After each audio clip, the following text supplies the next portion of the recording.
Ladies and gentlemen, boys and girls, children of all ages, we finally made it to where we were meant to be tonight at the Indianapolis Motor Speedway for the qualifying event for the second running of the Indianapolis 500 here at AMS2, presented by America's Racing League. We have an awesome, cool qualifying tool for us tonight that I will be doing my absolute best to resize and make look pretty in an appropriate manner.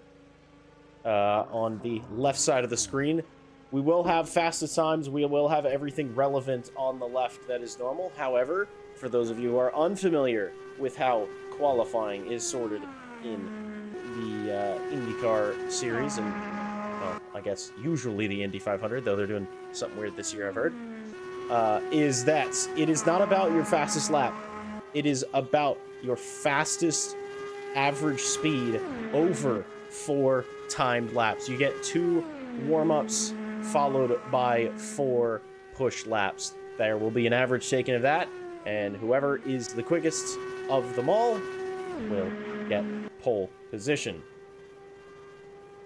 We had a myriad of technical issues this evening, so I do apologize from the bottom of my heart that we were slightly very late, but everything seems to be holding steady at the moment.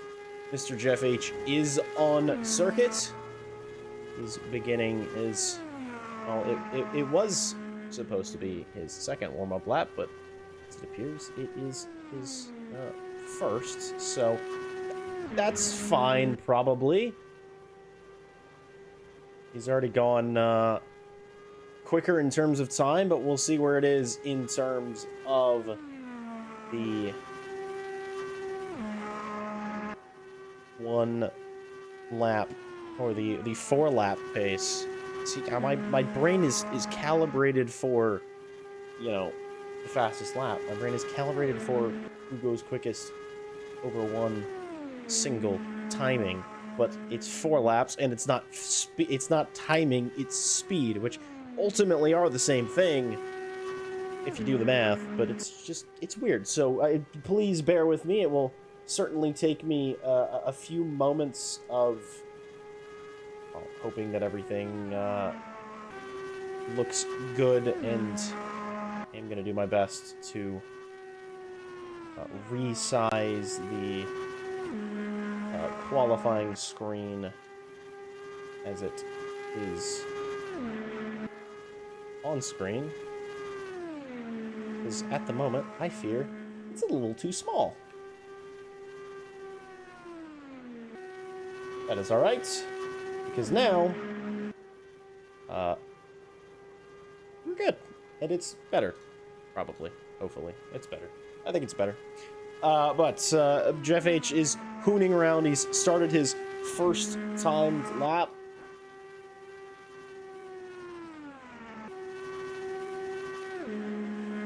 And, well, he's already going significantly quicker than the one time that was put down by Cameron Magruder already. But Jeff H wasting no time, 231.3 on his first lap. With the nature of ovals and the nature of speed around them, you tend to have a bit of a build-up on your first couple of laps. So it is expected he will go a bit quicker, but unlocking that speed as fast as you can does seem to be the important factor. The one thing that is for certain at the moment, Jeff H is going quick. Very, very quick. And see where he ends up. After his 3rd lap, he's gone a bit quicker for lap 2.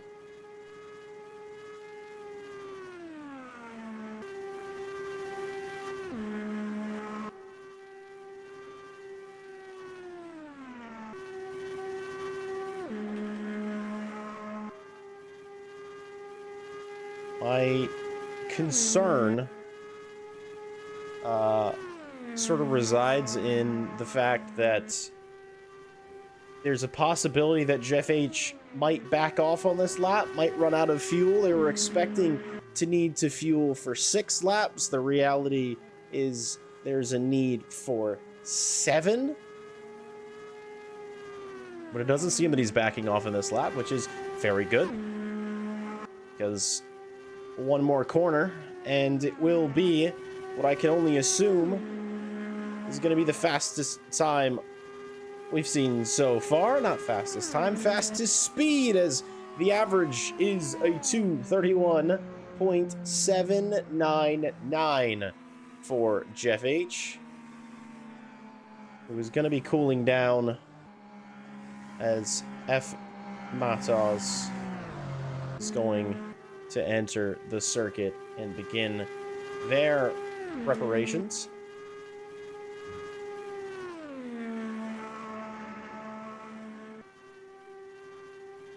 And I will say an immediate special thank you to Mr. Randy Magruder for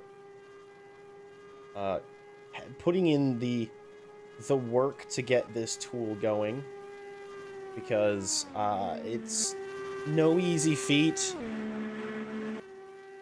and quite certainly appeared to maybe be a little bit of a pain at times.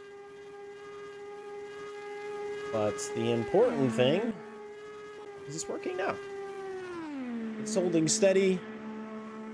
It's looking pretty. Matos is getting it up and going for their first warm-up lap. First prep lap is maybe the more appropriate answer. You are building up temperature in the tire. You're building up momentum. You're finding confidence, as I've always say. And it feels most distinct at Indianapolis. There are 4 distinct corners, and each of them have their own perils. You push too far, you're in the wall. You're in the wall. That is a failed attempt. And I'm not sure what the fastest times we're going to see. The cars are going in excess of 240 miles an hour at the fastest point on the circuit. In terms of an average, I think a 235 mile an hour average is possible. I remember during testing day, I was hooning around doing some laps, and I remember chasing a number, though I don't remember what the number was. And I do remember getting very close, and I knew it was theoretically possible, though I didn't have the skill to quite reach it. I was on the cusp of something great. And I believe it was possibly 235 miles an hour.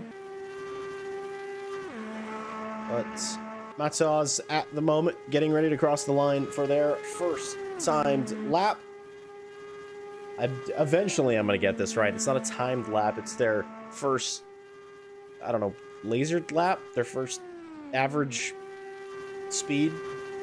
Their first push lap. Their first properly gauged lap. They are just a little bit quicker on their first than Cameron Magruder was on theirs at 227 miles an hour and about a half. It is funny.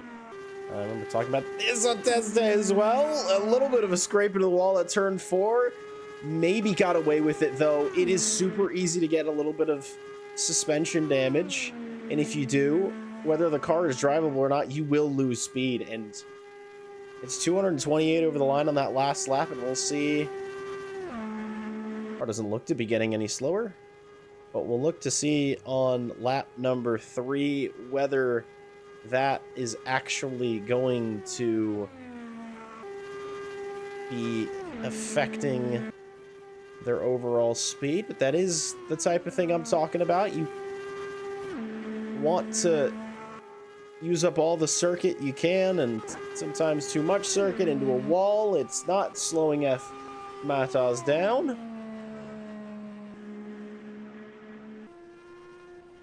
But it does seem like they've backed out, though.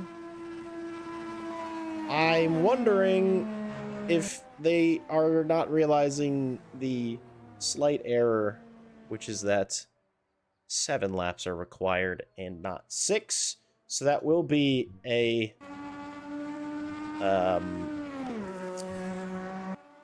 canceled attempt.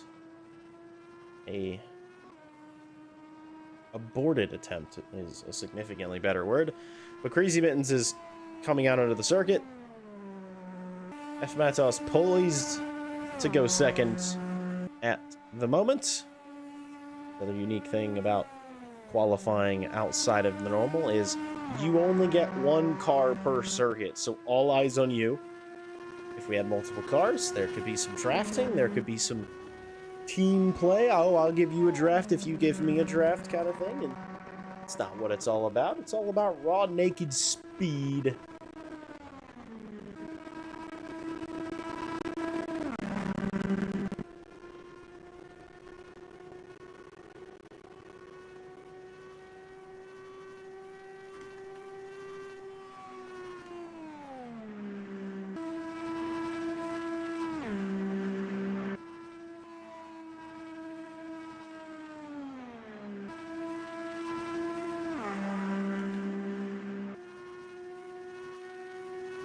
Excuse me, just taking care of some more technical issues. I want to make sure that everybody's aware of the needing to do 7 laps and not 6.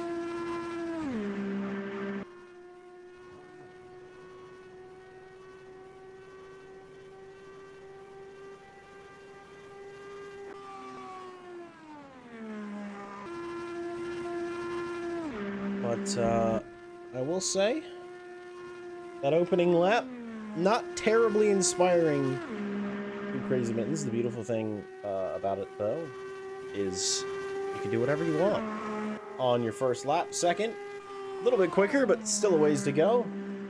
As we're joined by the one, the only, Mr. Les Paul Obsession, the king of Indy. That's going to be your name tonight. Yep. I've claimed it, so therefore it's true. Own it.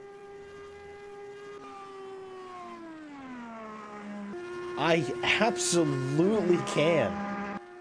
I'm more than happy to do that.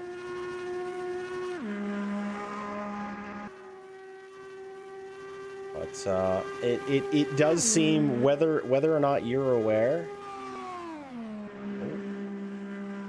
I'm getting slight performance issues. That's troubling. You have a lot going on, but let me... Alright, I fixed it. I think. It does seem that we're back to the 7 laps and not 6 laps. It worked flawlessly the first time. Did not the second time.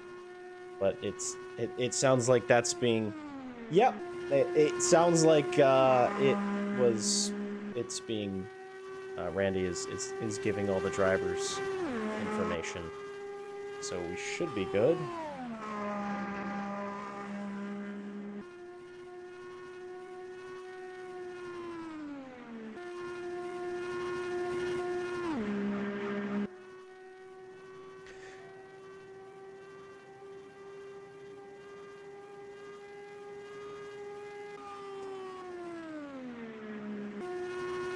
Yeah.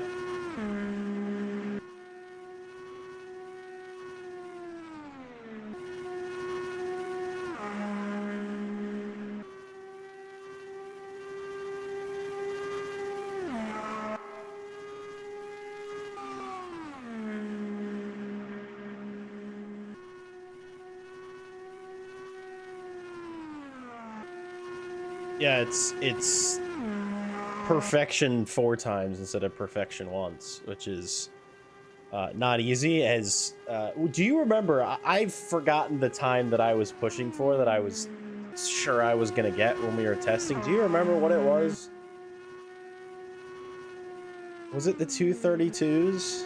Okay. It seems that Jeff H is dangerously close already. I feel like that's sort of the, not the theoretical quickest, but the quickest I expect to see. But it seems that Crazy Mittens working up to it, which is fine because the session sort of goes as long as it needs to, as long as people are out here giving attempts. So you're sort of plenty happy to do that. These tires, they're paid for. The gas paid for. So you may as well hoon it around. Yeah, we got it for 3.5 more hours if so needed.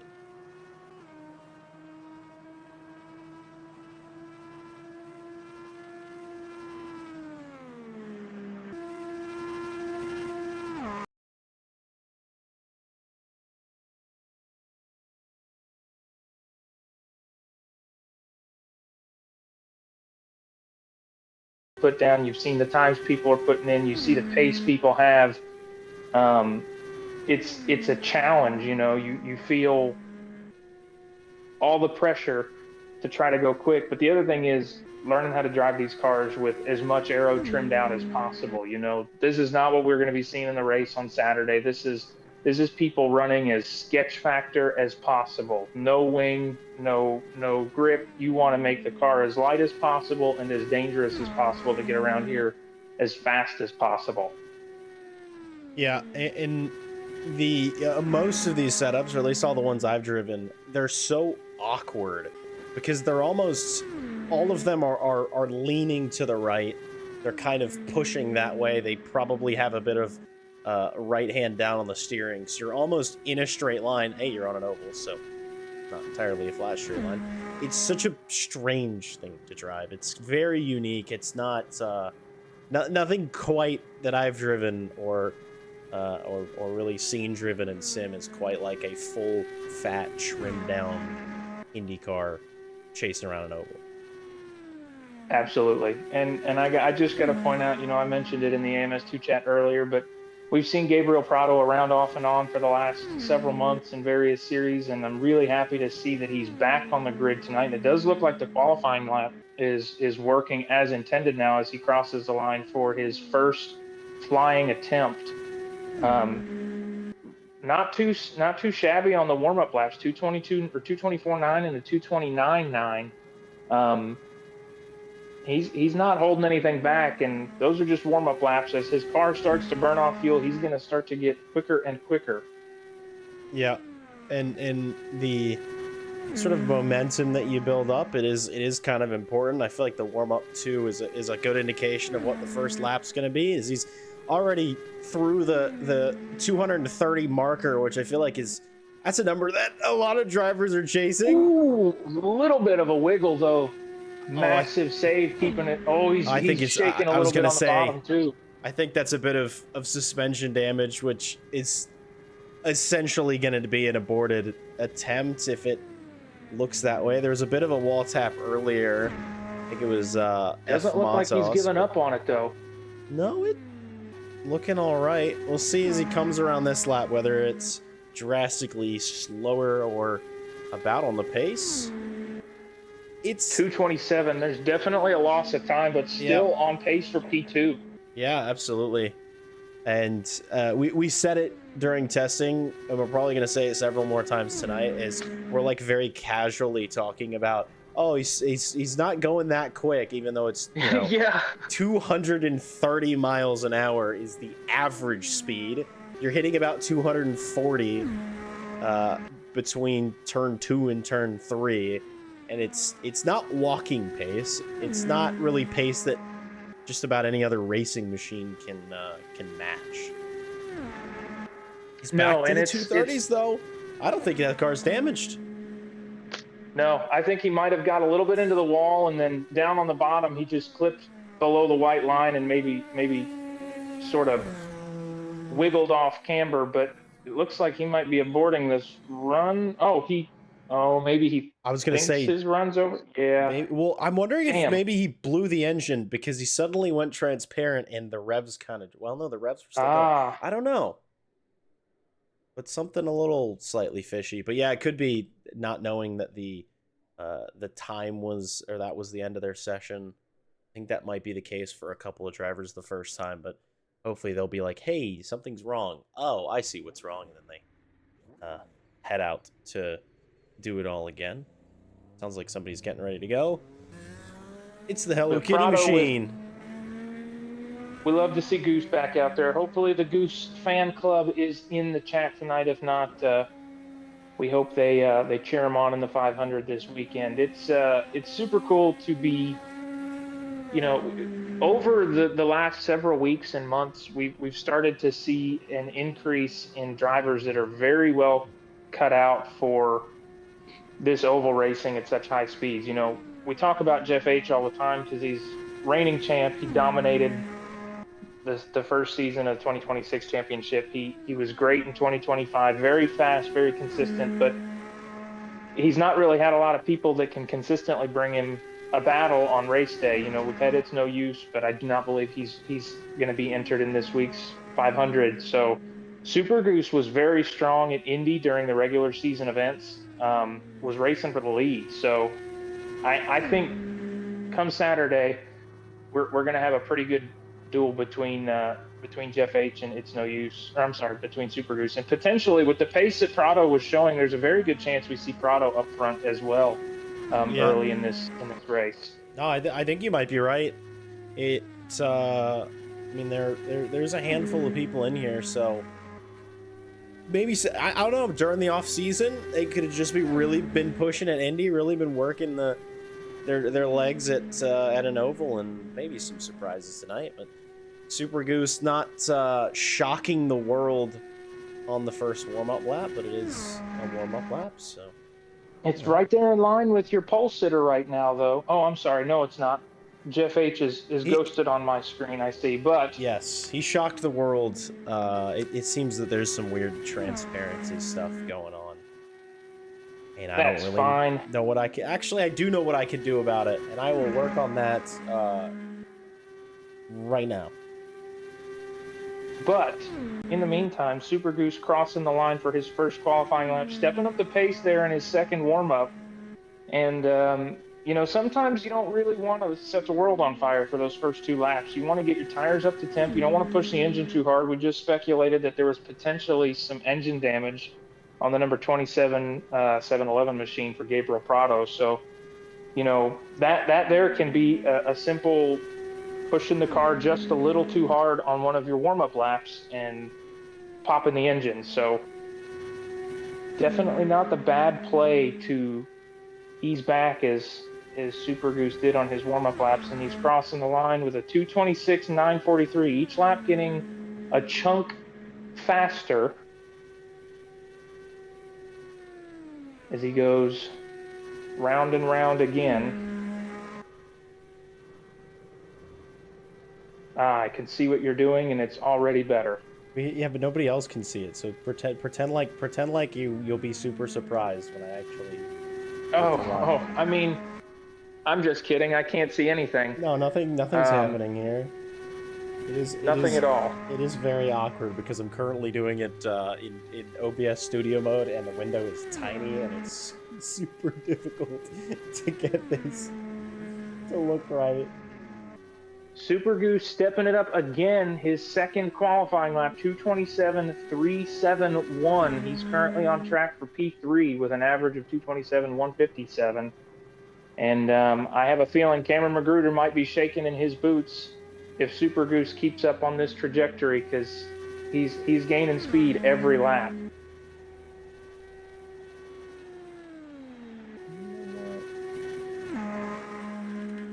Nice and narrow exit out of turn 4. I'm surprised more drivers aren't trying to go wide on the exit. 2:27.9. The pace is increasing at a smaller amount now each round.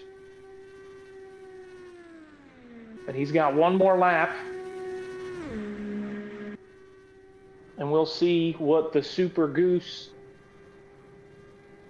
can put together.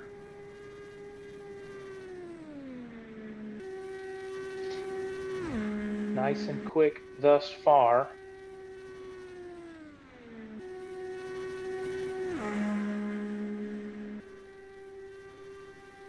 One more time across the yard of bricks, and the attempt is complete. Super Goose promoted to P3 with a 2:27.587 average 4-lap speed.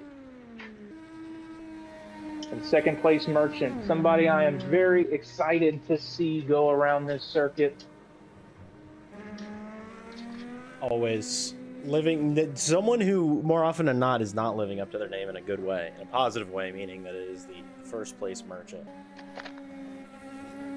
Well, and what I love about Merchant, man, is a rocky season last season in Formula USA. You know, he just didn't get the results he wanted, but he always had the pace to be with the front runners. And oval racing is something truly fun to watch Merchant do.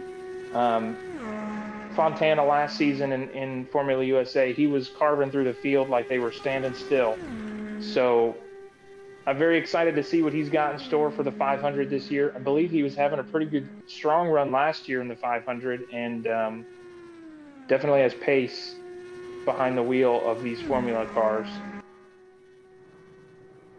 Yeah, it definitely seems like it. And as a reminder, in case there's any confusion, yes, it does show the fastest laps in the top left.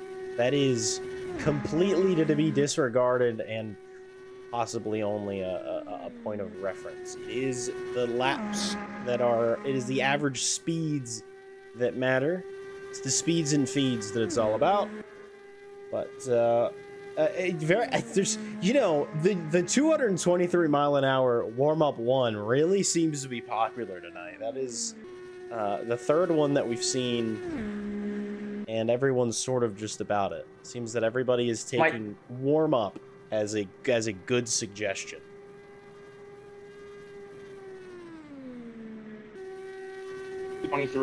Everybody saw Jeff H do it, and they're like, no, we gotta isolate him, ice him out, make him feel alone on his little 231.799 mile an hour island.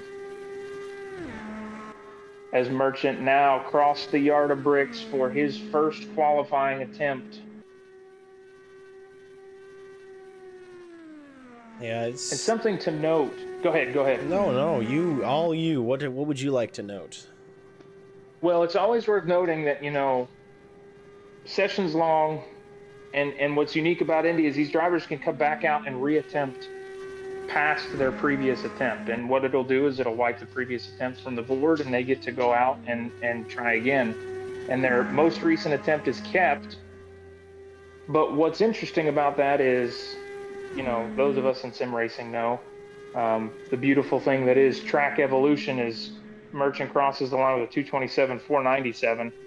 As the track warms up, the track rubbers in, the temps up at the speedway start to come up, and ambient temps come up. These cars are going to get faster, and I think you're starting to see a little bit of that as these qualifying attempts, initial warm-ups are getting a little bit warmer and a little bit faster every single time out, and that's where these second attempts and third attempts are going to be crucial and critical for these drivers, but also as critical as they can be, in a blink of an eye, it can be detrimental, and you can go from being pole sitter Jeff H to, you know, 12th or 14th in line Jeff H with a whoopsie on the track. So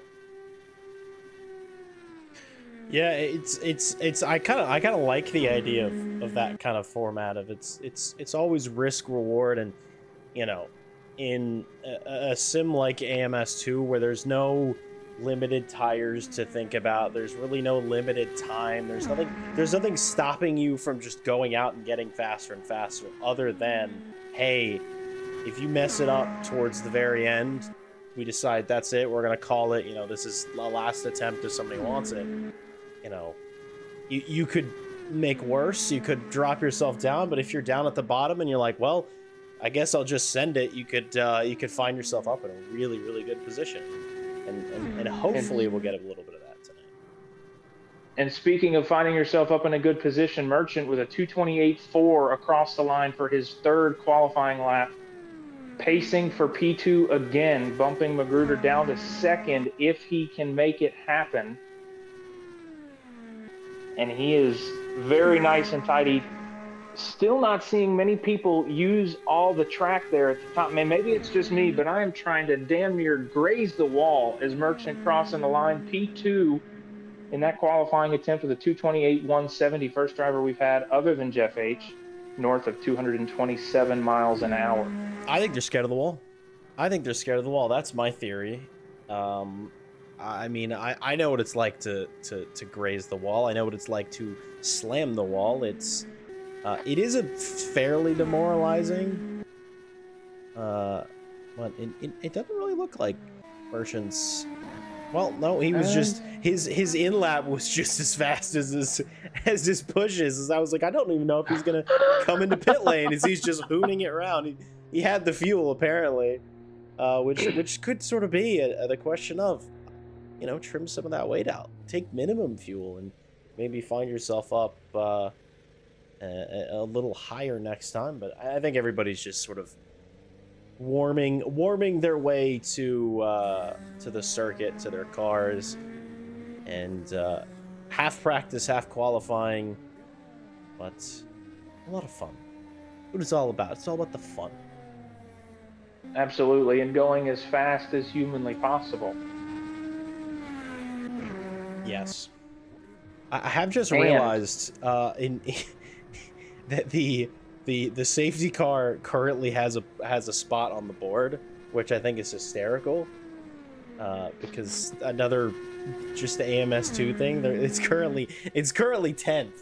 So I'm just saying. If only we could get a yellow during the qualifying session and see what the safety cars got in store. Oh, I don't remember because I've seen it drive. I think it's like locked at about 79 miles an hour around ovals. Maybe it's a little bit higher, but I have gone on board with the safety car before in broadcast just for fun, and it would be, I guarantee all of those laps would be the exact same. So king of consistency, almost like it's robotic. Which it is. Almost like it is. Cameron's out for his second attempt. Yes. Gonna remove the first. We'll see what his first warm-up is as he's coming out of turn 4, getting ready to cross the bricks. And it's another 223. Almost a 224 though. But not quite, because that would be excessive. That would be excessive. Yeah. That's what we call great throttle control and car management. Oh, that's wonderful. It does seem that we've gone back to 6 laps rather than the necessary 7, which I feel like it's sort of, it's almost given Jeff H a slight advantage in terms of his warm-up and in terms of his first warm-up lap, because that's really warm-up 2. So I don't know. I think 223. I think that's a sensible pace. You know, keep it safe. Absolutely. Because, you know, that's so very slow. Yeah, and you're not really trying to break the car here. There's so much more on the line if you stove it in your warm-up laps.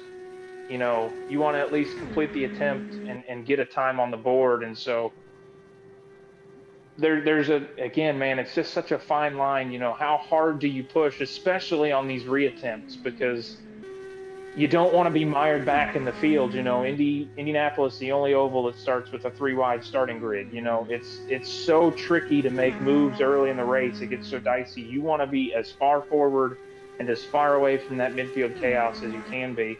Now, Cameron Magruder crossing the line with a 226, not finding the speed I think he was looking for, and currently pacing to drop a position from where he was originally situated. You know, the good news is he's got plenty of time to keep up the pace, but yeah, it's not far off what we've seen, but there is going to need to be, you know, these next 3 laps are going to need to be a whole heck of a lot quicker, which brings the whole 4 laps into, you know, bigger focus of like, oh man, I was slow on lap 1. That means I need to go, you know, twice as fast on lap 2 in order to offset it, because if you don't have a perfect equal run, you're sort of always going to be on the back foot. Yes, you gain momentum the further you go around, hence why everybody's sort of getting a bit quicker, but you can unlock that pace early, and I think that's going to be the key to, you know, top level pace.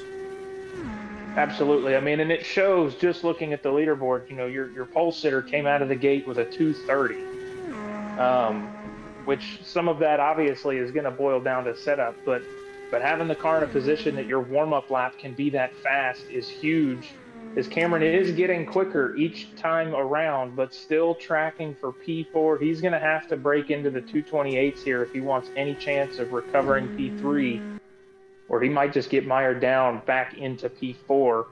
And this is it's I love this because it's a testament to what we were just talking about, risk and reward. You know, situated happily in P3, but I'm going to go out and try to take it to the front runners of the racetrack, and I'm going to see if I can get into P1 or if I can get back into P2. And this attempt, a little bit slower than his first, and will cross the line P4 with a 2:27.532. That is down a position for Cameron Magruder on that outlap, or on that qualifying attempt. So I just love that action. Yeah, I do think, though, looking at his fourth lap, it's a bit inspiring, because I don't think he put down a 2:28 the first time. And now he's sort of gotten to a higher gear. Okay, I did a 2:28. What did I do differently? Not mow the grass. That is for almost certain. But whatever he did on that fourth lap, he maybe put in the back of his head and be like, all right, let's try that on lap 1. Let's try that on lap 2. Let's try that from you know, for the rest of the session, pretty much. And it's just cool. This is cool. I'm a fan. I'm a fan of this this type of qualifying here. I am too. It's so much fun to watch as we now got Penn and Mike out in Ted Piper's livery. We'll have to give Ted a ring and let him know that he's here in spirit, unfortunately attending his girlfriend's college graduation, which I don't understand why that's more important than the greatest spectacle in sim racing, but, you know, is what it is, I suppose.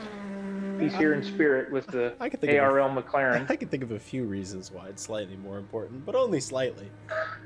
But no, Penn and Mike I am a big fan of this livery, because it's very much the McLaren Aero livery, but it is ARL themed. ARL being the apparently McLaren equivalent in the AMS2 universe. But I believe Penn and Mike is a new name. This is not a name I've recognized before. So possible fireworks inbound. Absolutely is new. I know a couple folks have followed us and joined us through the social media push that we had on the race, and unfortunately we were a little bit cursed with the burden of a short amount of time to get the info out there. But I think we've currently got 19 registered drivers. I am a registered driver, but it's looking more and more like I'll be starting from the back of the field for that qualifying attempt. And this is the first driver I have seen go as wide to the wall as they can, but a shockingly slow warm-up lap for the amount of track it looks like he was using. I don't know that I've seen anybody get that high on the exit of turn 4. He was using every inch of the track. I think it's, yeah, it is sort of, I don't know, it's kind of interesting. Granted, very close. My Lord. Maybe a little too close in turn 3. But using all the circuit, I like this though. I like what I'm seeing, because it's see what it is. See, that's a little bit better. 227, and that was a huge speed jump. So I like the maybe this won't be the perfect attempt, but I really like how on edge this is, because this is sort of, when I was messing around, this is like, for me, I was like, oh yeah, let's just get as close as humanly possible to the wall. That seems like that's the fastest way to go around, right? Oh man, I want my point to be proven. Oh, look at that. If he can keep it, oh my God, off the wall, he is flying around here, man. That is absolutely quick. That's 227.9. One of the quicker first laps we've seen. The second quickest first lap we've seen for those who have completed their full proceeding. So I like it. Doesn't seem to be as on edge this time, though. Doesn't seem to be really certainly a little more planted. But, part of me wonders, did he set the car up this way? The first lap a little bit shaky, a little bit on edge, but the car kind of comes into balance. A bit of a fuel burn as he gets up into the wall. I don't know if he's grazed it. It seems to be driving straight still. This is possibly the most exciting lap we've seen tonight in terms of sheer drama. Another 227.9. Consistency, though. That's good. I'm almost, it almost feels like I'd be as a driver happier to see that as a starting point. It's, I can very consistently come to this time, and we'll see if that stays throughout, because I feel like it's easier to build on that. It's all right. So I was consistent. I was gonna say I was consistent here. I know where to push, but that is pushed too far as our first huge impact of the night is there is a lot of crabbing on the car. That is the current steering situation aboard Penamike's Indy car, and the first full crash warranted a time abortion of the night. So it was exciting. That was maybe wildly exciting. That was fantastic. Penamike, do it again, but you could crash again. That would be exciting, but maybe, I don't know. Let's find a middle ground.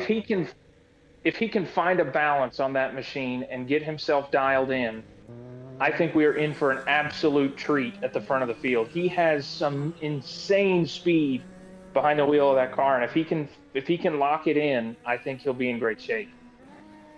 Yeah, I'm interested to see, because I feel like I have some insight on how to go quick, or at least how to go quick with the setup that I had. I'm really not seeing anybody dip super low on the inside of corners. I felt like that was really helping me. I was all aiming at the curbing, that sort of lighter gray curbing, sometimes hitting it, which it was a very high risk strategy, because if I hit that curbing, you were watching, I would end up in the wall. If you take too much, it would go wrong. But it did seem to work, and I'm sort of curious if people are going to start doing that, and if drivers are listening, maybe try it. It did seem to work, but, get really low in pretty much, it was really in turn 1 and turn 3, where 2 and 4, you don't need to do it. It didn't seem to be that helpful, and getting close to the wall, because also that, I feel like that looked exciting. Well, and it does look exciting, but it's all that momentum. The banking is at its peak at the outside edge of the track, right? So you're carrying more speed. You're using the weight of the car to bring you around so much more if you get to those outside corners of the banking. And what I'm very intrigued to see is Matt here.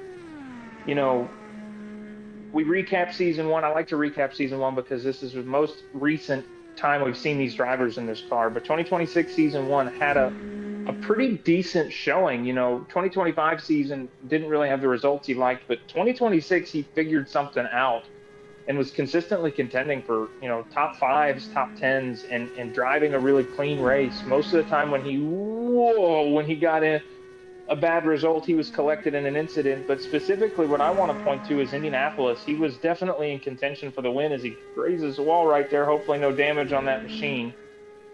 He was fighting for a podium spot at Indy. Yeah, it really seemed to be in a good spot. A lot of that was the consistency. Some of that, as many people learned, was luck. Many drivers' luck definitely not on their side at Indy, though. I think very fortunately this go around, there will be some wave arounds. There will be wave arounds. That's part of the new 2026 season 2 rule set as he grazes the wall again on turn 4. It doesn't look to be hugely detrimental, though. I think the car is still pointing in the straight way. And he still crossed the line with a 227.7. And that was going to be the other point I wanted to talk about regarding Matt. In the private testing for this qualifying tool, Matt, obviously very strong here at Indianapolis, very strong on ovals, but with the qualifying test, he was struggling to string together those lightning fast 4-lap averages, and it just goes to show It is not driving around in circles and putting your foot to the floor and turning left. It is staying tunnel visioned and focused on the track in front of you, on the situation, and not having an incident. And he's definitely recovered well. With a much slower, though, I definitely think there's some damage on board that machine, because his second lap was a 2:21.5. Yeah, I think so. And just sort of looking at the way the car is moving, as it does seem to be pulling a bit hard to the left, a bit more than it probably would be. And the time supporting that, though, it does seem like Matt's going to go around, put a time on the board. And I mean, honestly, at this point, you're driving a damaged car, you put in a bad set of laps, but then when you beat it the next time, you just feel that much better. It's like, hey, I improved by, 10 miles an hour, but it's not that far off the pace. Admittedly, I feel like I do remember doing many a lap with a damaged car, and, you sort of could stay surprisingly quick, as we say. 223 miles an hour is not slow by any measure of the imagination, but when the margins are so fine, the difference between 223 and 229 are huge. Oh my God! Now we're starting to see the drivers build the confidence in the car and use that track. You're seeing all this closeness stuff on the wall. That is a sign of a fast lap. Using every square inch of track, as it promotes Matty Ice into P5 with a 2:24.120. And he did manage to make the best out of a damaged machine, I think. So glad that he was able to get a run as Gabriel Prado now on his reattempt. Yeah, as one of the two drivers who, whether by choice, whether by misunderstanding, or whatever reason, did not complete their full 4 laps. However, Gabriel Prado did look quick. One of the few who were tickling the 230 mile an hour barrier. So I'm interested to see what it's going to look like here. It's also great livery, very lovely. Number thief, though. Potentially, possibly. I drive the number 27 machine. That's my. Oh Jesus! That was. What's that? I think that was F. Matos, who may have left pit lane and fortunately wasn't a physical object and it was just a ghost. Just spooky. It's apparently I don't know, it's October already and we're getting into some Halloweeny business, but I would have shit my pants if I saw that coming around turn 1. Code Brown at 230 miles an hour. We'll see what it looks like for Prado for warm-up 1. It isn't quick. However, what little bit of bouncing besides, there could have been a bit of panic braking. We're all right. It seems to be a bit of a new strategy here. The hop, skip, and a jump line through turn 1. We'll see how that looks on the timing, but it's the phase shifting, Yep. New technology on board this 2026 model. I am wondering, I think we have a second car on circuit, which is a bit of a no-no. But it does seem that Matos has gotten maybe a bit impatient waiting around and has decided. It does seem like they're on 2 opposite ends of the circuit, so shouldn't be any unfair advantages being given into the wall for Gabriel Prado, though surprisingly fairly drivable. Falling apart. Yeah, that was a huge hit. But sticking with it, not going down pit lane. It's pretty wild. You can get away with a lot if you hit the wall square, right? If you have a nice square hit, you can escape a little bit of tragedy. And Prado seems to have had a pretty square hit. And the other thing I wonder too is we see him hopping around on circuit. I wonder if there's a little bit of desync, and on our end it looked like he hit the wall, but on his end he did not.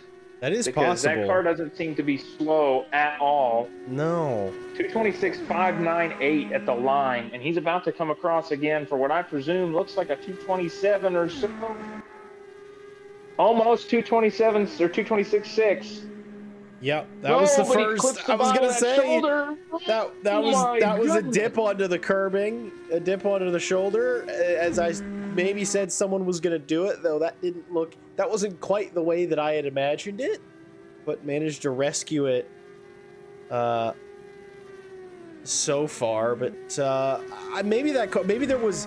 I suspect maybe a hit, but not as big of one. It does seem that F. Matos is hanging around on circuit, and I suppose since they're on opposite ends, it's sort of working. It's not how this was supposed to go, but it's going. I suspect I know what happened because one of these drivers is technically on a reattempt, and the other driver is not, and I expect there might have been a lane staging mix up, but it's okay. Nobody's getting a tow. Nobody's too close to one another or gliding into the waters. That is very close for Gabriel Prado. I think we're both gonna need to go see a doctor about potential heart issues by the time we're done with this, because it is sketchy stuff. But Gabriel Prado, their first attempt, fraught with a bit of difficulty, but it is a 226.9. I'm reading that like it's a lap time. See, my brain is so heavily calibrated for lap times that I'm like, right. Such a learning curve. But no, it is 226.925 miles an hour. Matos is now in full focus. Their first lap wasn't great. Second lap was a whole heck of a lot better. Lap number 3 is yet again another quick one. So another, you got to be consistent. You got to do 4 good laps, because if it's 228s all the way through, that's good enough for possibly second. But because of that first iffy lap, it's not going to quite be. But well, and what I like to see, though, for Matos here, you can see in the corner that car, look at the nose of that car, very responsive. I saw it in the last lap in turn 1. He had that car is just pointed. It's like very fine controls as he jumps to P3 with a 227.692. That is going to be a fast race car. If he goes out for another attempt, I think he's got the balance right where he wants it. I think the car is very pointy, and I think he's got the potential to be lightning quick. I think you might be right. Hey, speaking of number thieves, how about just a full-on livery thief? Kronos is it's a good-looking car. It's a good-looking race car. But it is possibly the wrong driver. I'm pretty proud of that one. Here's the question, though. Here's a theoretical one I'll give you. What if, let's say, perfect world, your internet just switches back on and you're able to qualify. What if Kronos went faster than you in your car? I will just uninstall the. I think that's gonna happen. I was gonna say, and around. That didn't last very long. I think there's some sort of that's karma. That's what we call that. No. I paid him to do that. Yeah, I gave him 7 cents and a Walmart coupon to run my livery out there tonight. Yeah. Crazy Mittens for attempt 2. How much was the Walmart coupon? It was like $5 off of a $400 item. So. Oh, okay. I mean, that's free money. Yeah, Yeah, Crazy Mittens. Find a $400 item. Who? I'll just go buy a TV. Crazy Mittens, who is not really, didn't really light up the times of the first one, but certainly is going to be building up. So we're hoping for a bit more speed in this next lap, as I think yet again we're getting 2 cars on circuit. Hopefully that's not going to be an issue, though. Hopefully that was just a nudge past the pit line. Though. Looks like Crazy Mittens is boarding the run. Possibly. Sam Grafen in chat saying commentator's curse if ever I've heard one. I will agree to disagree. Hey, that's Sam. I will not be held responsible for the... I was gonna say the things I say in here, but no, that's not fair. I don't... Yes, maybe. I call it a bit of karma, potentially a little bit of bribery as well, but also a sprinkle of commentator's curse on there as well. But Pedro 888 getting ready to go around. It was a little strange from Crazy Mittens. Maybe went out, was in the Discord chat and said, hey guys, you know what? Not feeling it just yet. Someone else go. I wonder, we have not seen an attempt from Pedro, so I wonder if that was another lane staging issue. So for those that are maybe tuning in and are not familiar with how this qualifying procedure works, on pit lane, drivers are able to depart the box and stage at the end of pit lane. Indianapolis has, you can see it there, 2 lanes in the pit lane. Driver's right is for drivers making a reattempt qualifying run, so they've already attempted and they're going again. And lane 1, which is the left lane, driver's left, is for drivers that haven't made a qualifying attempt and are making their first attempt, and that lane always gets priority. Now, we saw Crazy Mittens made an attempt earlier, and his attempt is still good because he waved that last run off. His original speed is still locked in, and I imagine there might have been a staging miscommunication there. Could be something like that. I do think a lot of these drivers, as much as myself, are very new to this whole sequence, but everyone seems to be adjusting pretty well. And now that we've gotten everything up and running, though fraught with many a difficulty, it's going quite well. Pedro's opening laps are going all right. Not lighting it up quite yet. Not a 223 to start, but a 221. So, you know, within the realm of possibility, and getting pretty close to the wall to boot. But we'll see. First time lap. This is where it starts to matter. This is where we're really getting up to speed. So we'll see what Pedro in the green machine can do. 228 out of the gate is quick. That is quick. That's one of the quicker, actually the quickest. Look at that. I mean, that is textbook up in the short chute, almost clipping the wall, but leaving just enough space. Pedro was very fast in our Porsche Cup Series here at Automobilista 2, and he's done a few races since then and has consistently shown some good speed.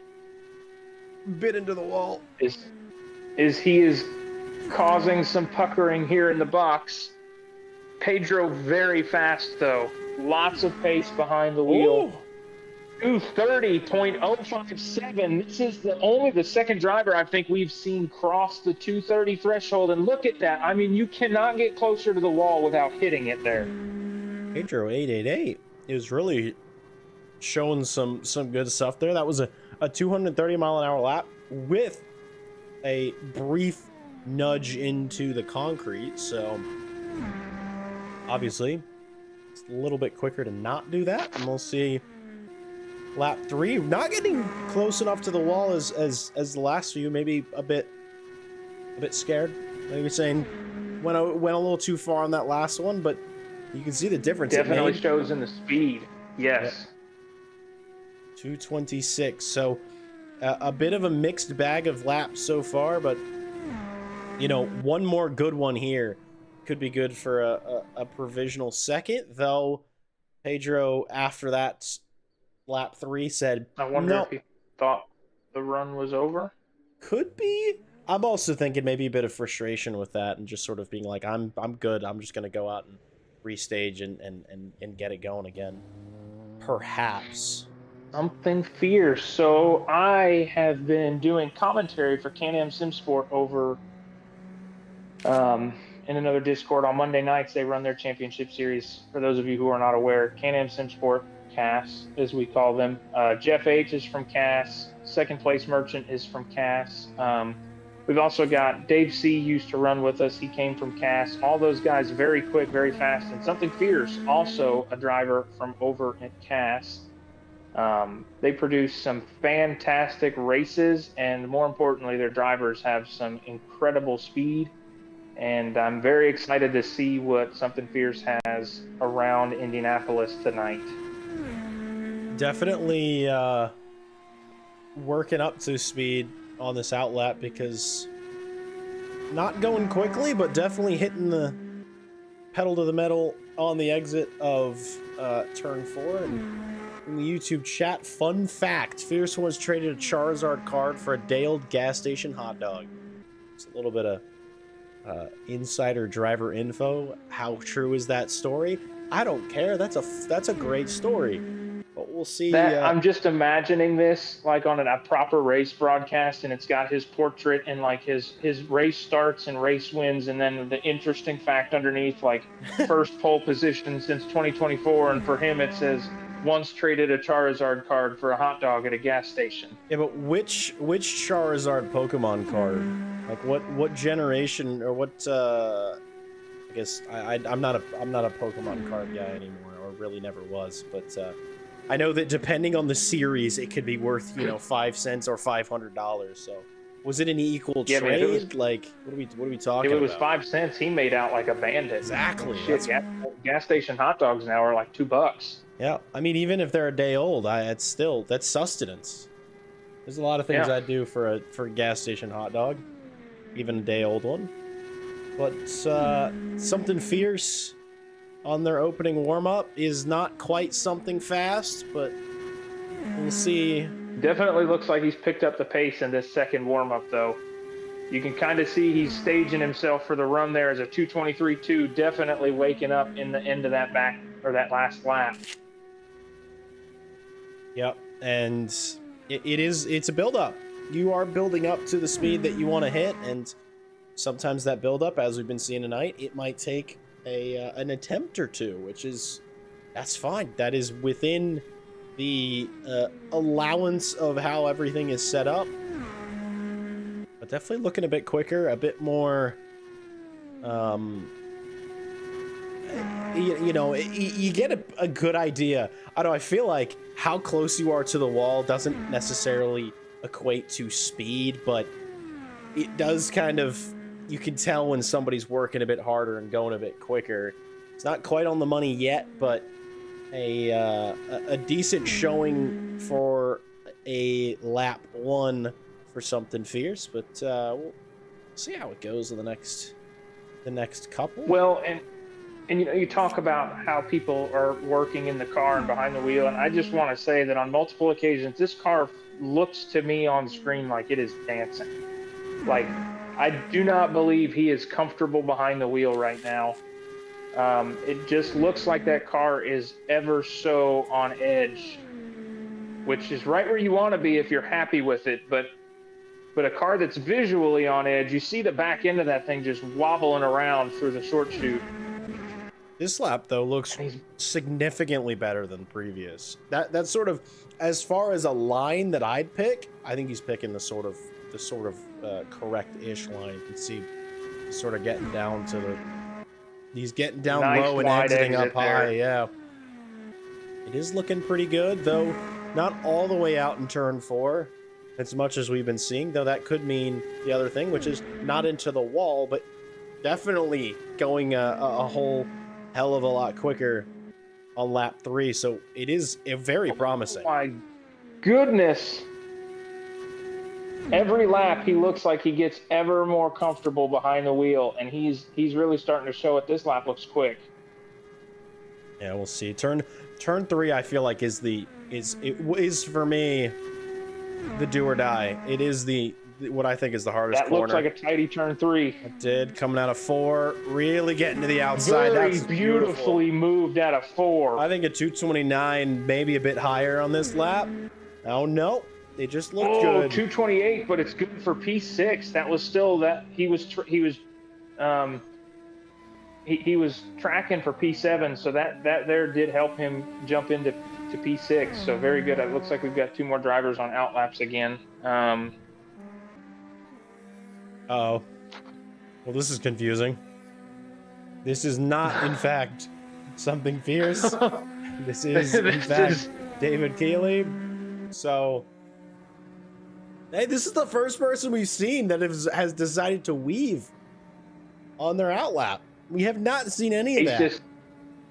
He's just going to put the hammer down on the outlap, or on his first warm-up lap. He's like, tires got to be ready to go by the time my warm-up lap hits because I'm gone. Yep.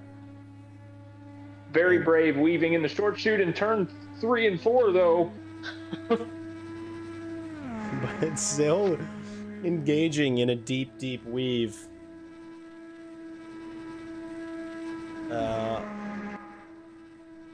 Coming through.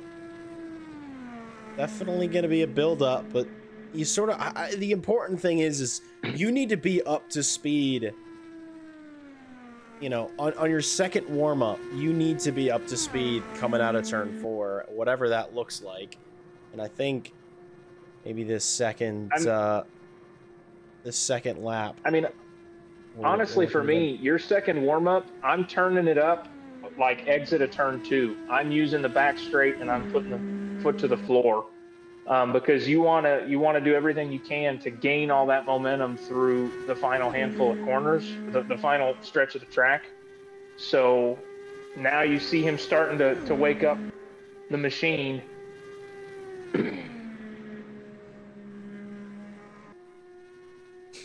Yeah, he's really getting there. A request from the Peanut Gallery, better known as Tech Support, better known as Mr. Randy Magruder. If you are able, if you remember the admin password to be able to reset Mr. Pedro 888, because he's not on circuit, but it's showing him on circuit, and there's a concern that may cause issues.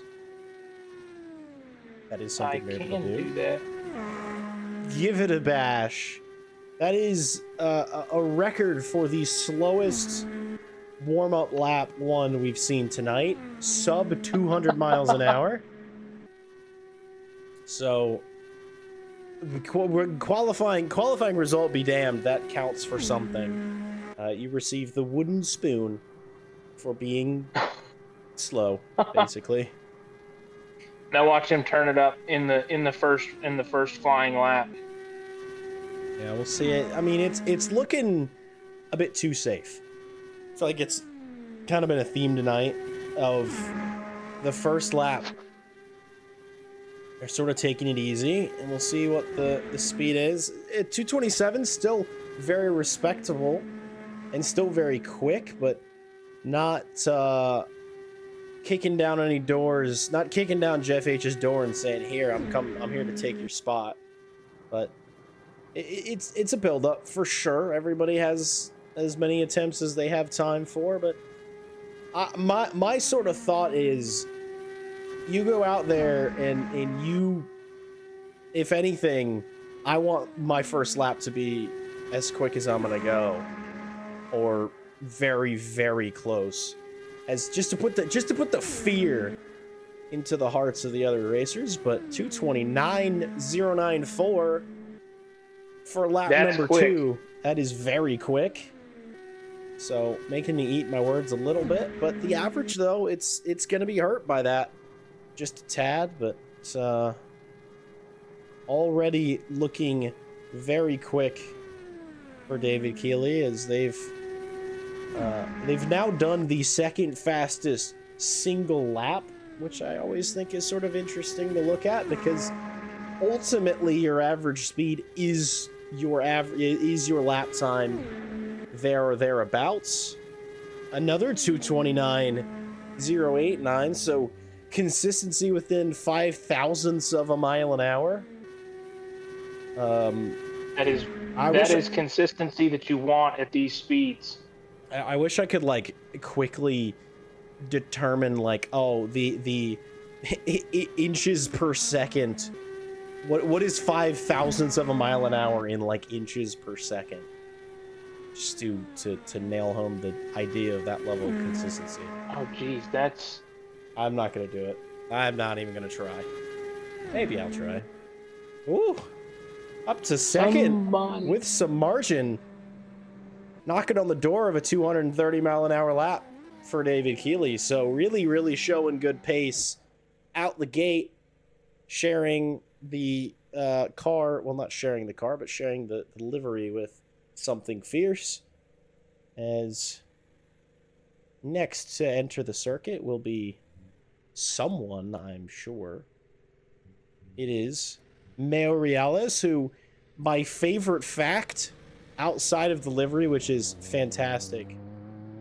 I love a rich energy anything because of the absurdity surrounding that whole story and that whole team. And let's be honest, it's black and gold. That's pretty cool.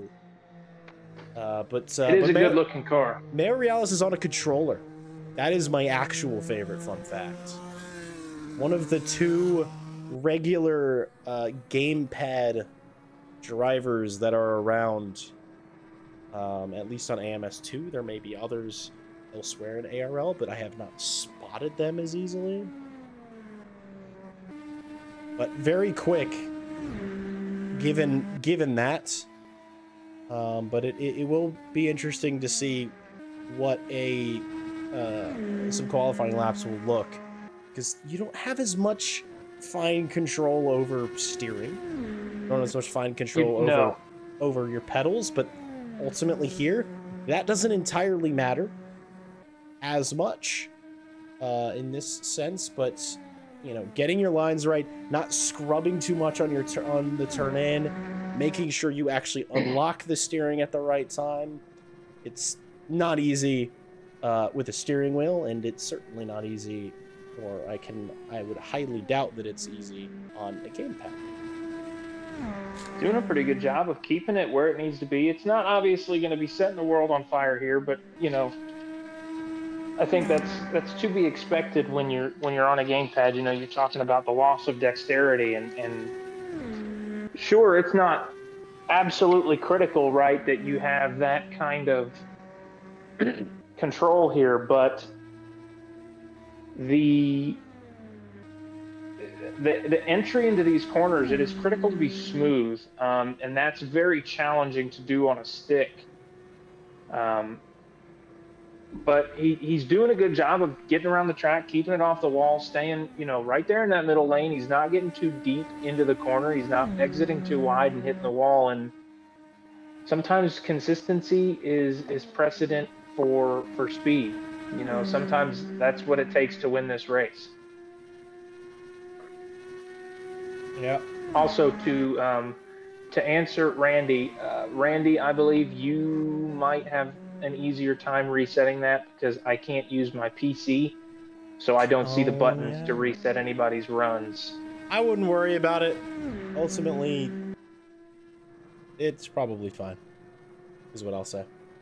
But we are getting just about everybody on the board who's here. Well, we're coming through to just about everybody who's here. Oh, and there's a little bit of a graze of the wall from Reales. I think it was just a graze, though. See what this first lap is. Nice square hit. Really Looks quicker than its previous laps. It's off the pace, though. It's off the pace, and you can see the amount of more steering. Just look at where the front wheels are pointed versus where the car is actually going. That is just sort of something you have to do. There, I do have a friend of mine who drives on a gamepad and is honestly knocking on the door of esports level pace in the sims that they play. And, you know, they've told me stories about doing endurance racing and handing the car over and people just sort of being like, hey, why do the car have no front tires? As well, that's because that's just how you have to drive it. You got to drive it on the front because you can't really, you have to make up for, you know, the lack of fine control for just what we call bro steering. Yeah. And here you see, though, look at the jump from quali 1 to quali 2, 210, 202 to a 223.8. He's gotten some comfort. He's found a level of comfort in the car behind the wheel to really start pushing it. Yeah, his ops are looking a lot cleaner as they're going. Lap number 2, 225. 225.2. Building up to some good speed.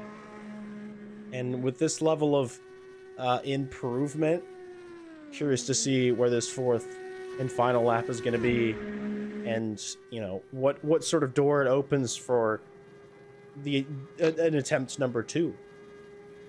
Ultimately, Absolutely, and I think he's getting comfortable here. He's finding a rhythm. You know, as he slides wide, but he doesn't hit the wall. This is a very fast lap. Look at the amount of angle on those front tires. They are screaming around turn 4. And a 226.8, that is a driver that will massively benefit from a reattempt. absolutely. And it's probably gonna be looking to do that, and just doing a quick in lap. You know, another little bit of practice you could ultimately see it at, and another driver that will benefit heavily, and hopefully is going to benefit heavily from attempt number 2, is Crazy Mittens, who is currently just above Mayor Reales, but still in 10th overall. But we'll see.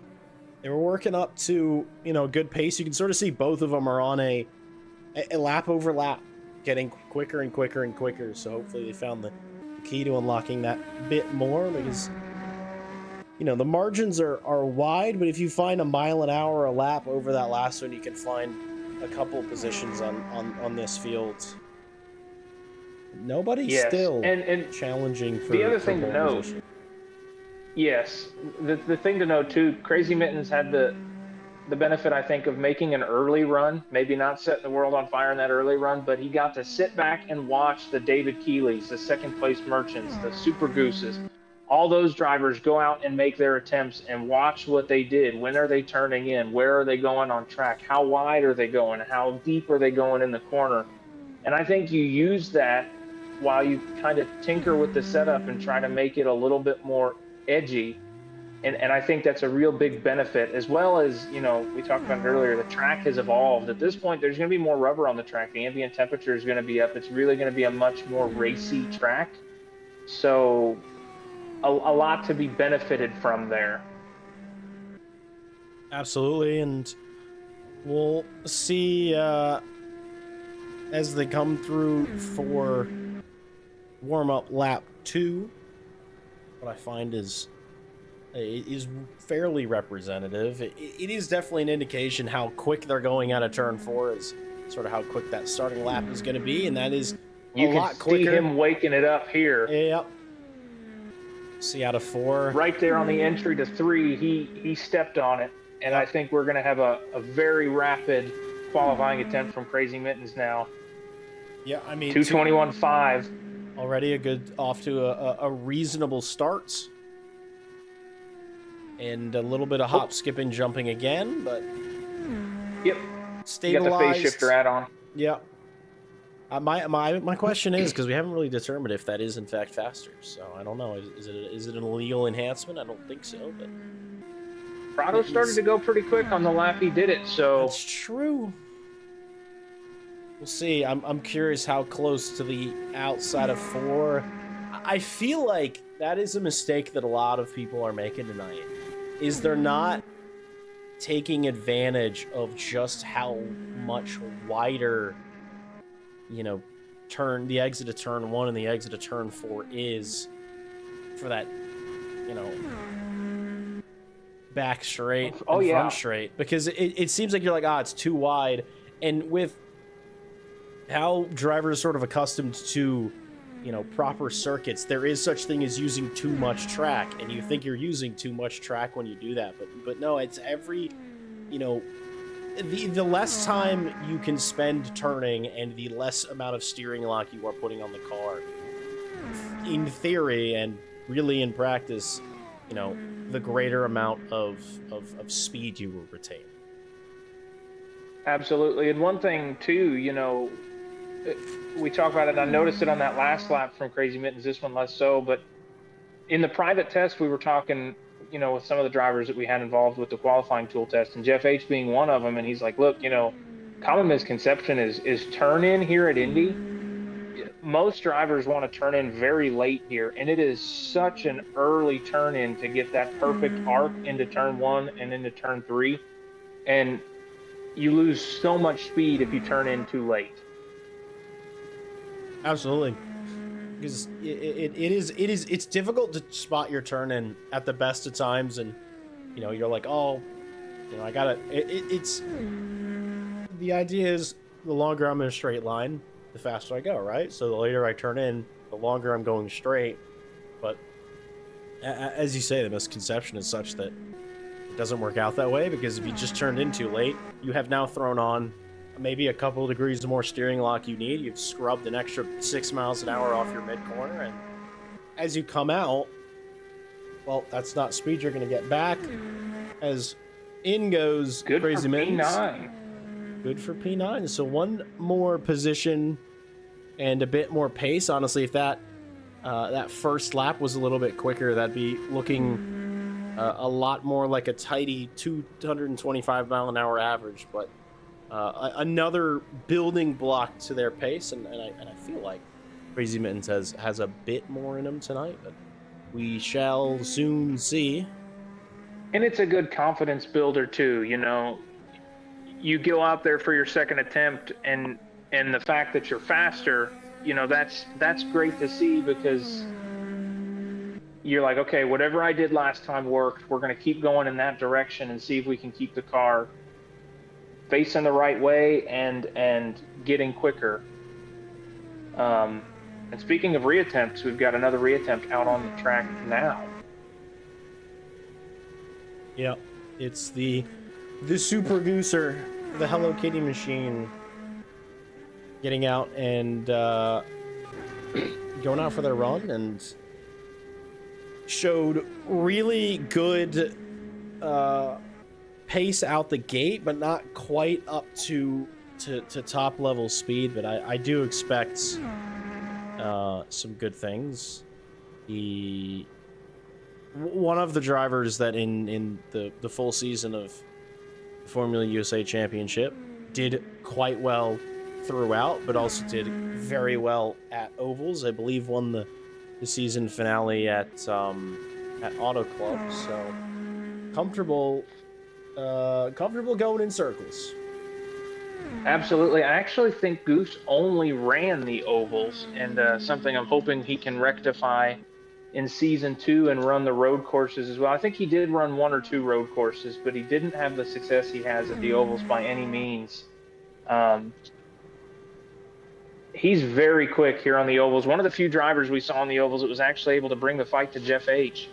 But, just knows where to place the car here. And speaking of Jeff H., I just wonder if he's sitting in pit lane, hanging out, back in the pit box, having a tea, maybe reading the newspaper, looking up at the scoreboard and going, yeah, I still got 3 miles an hour on the next fastest guy, so no need for me to go out and reattempt.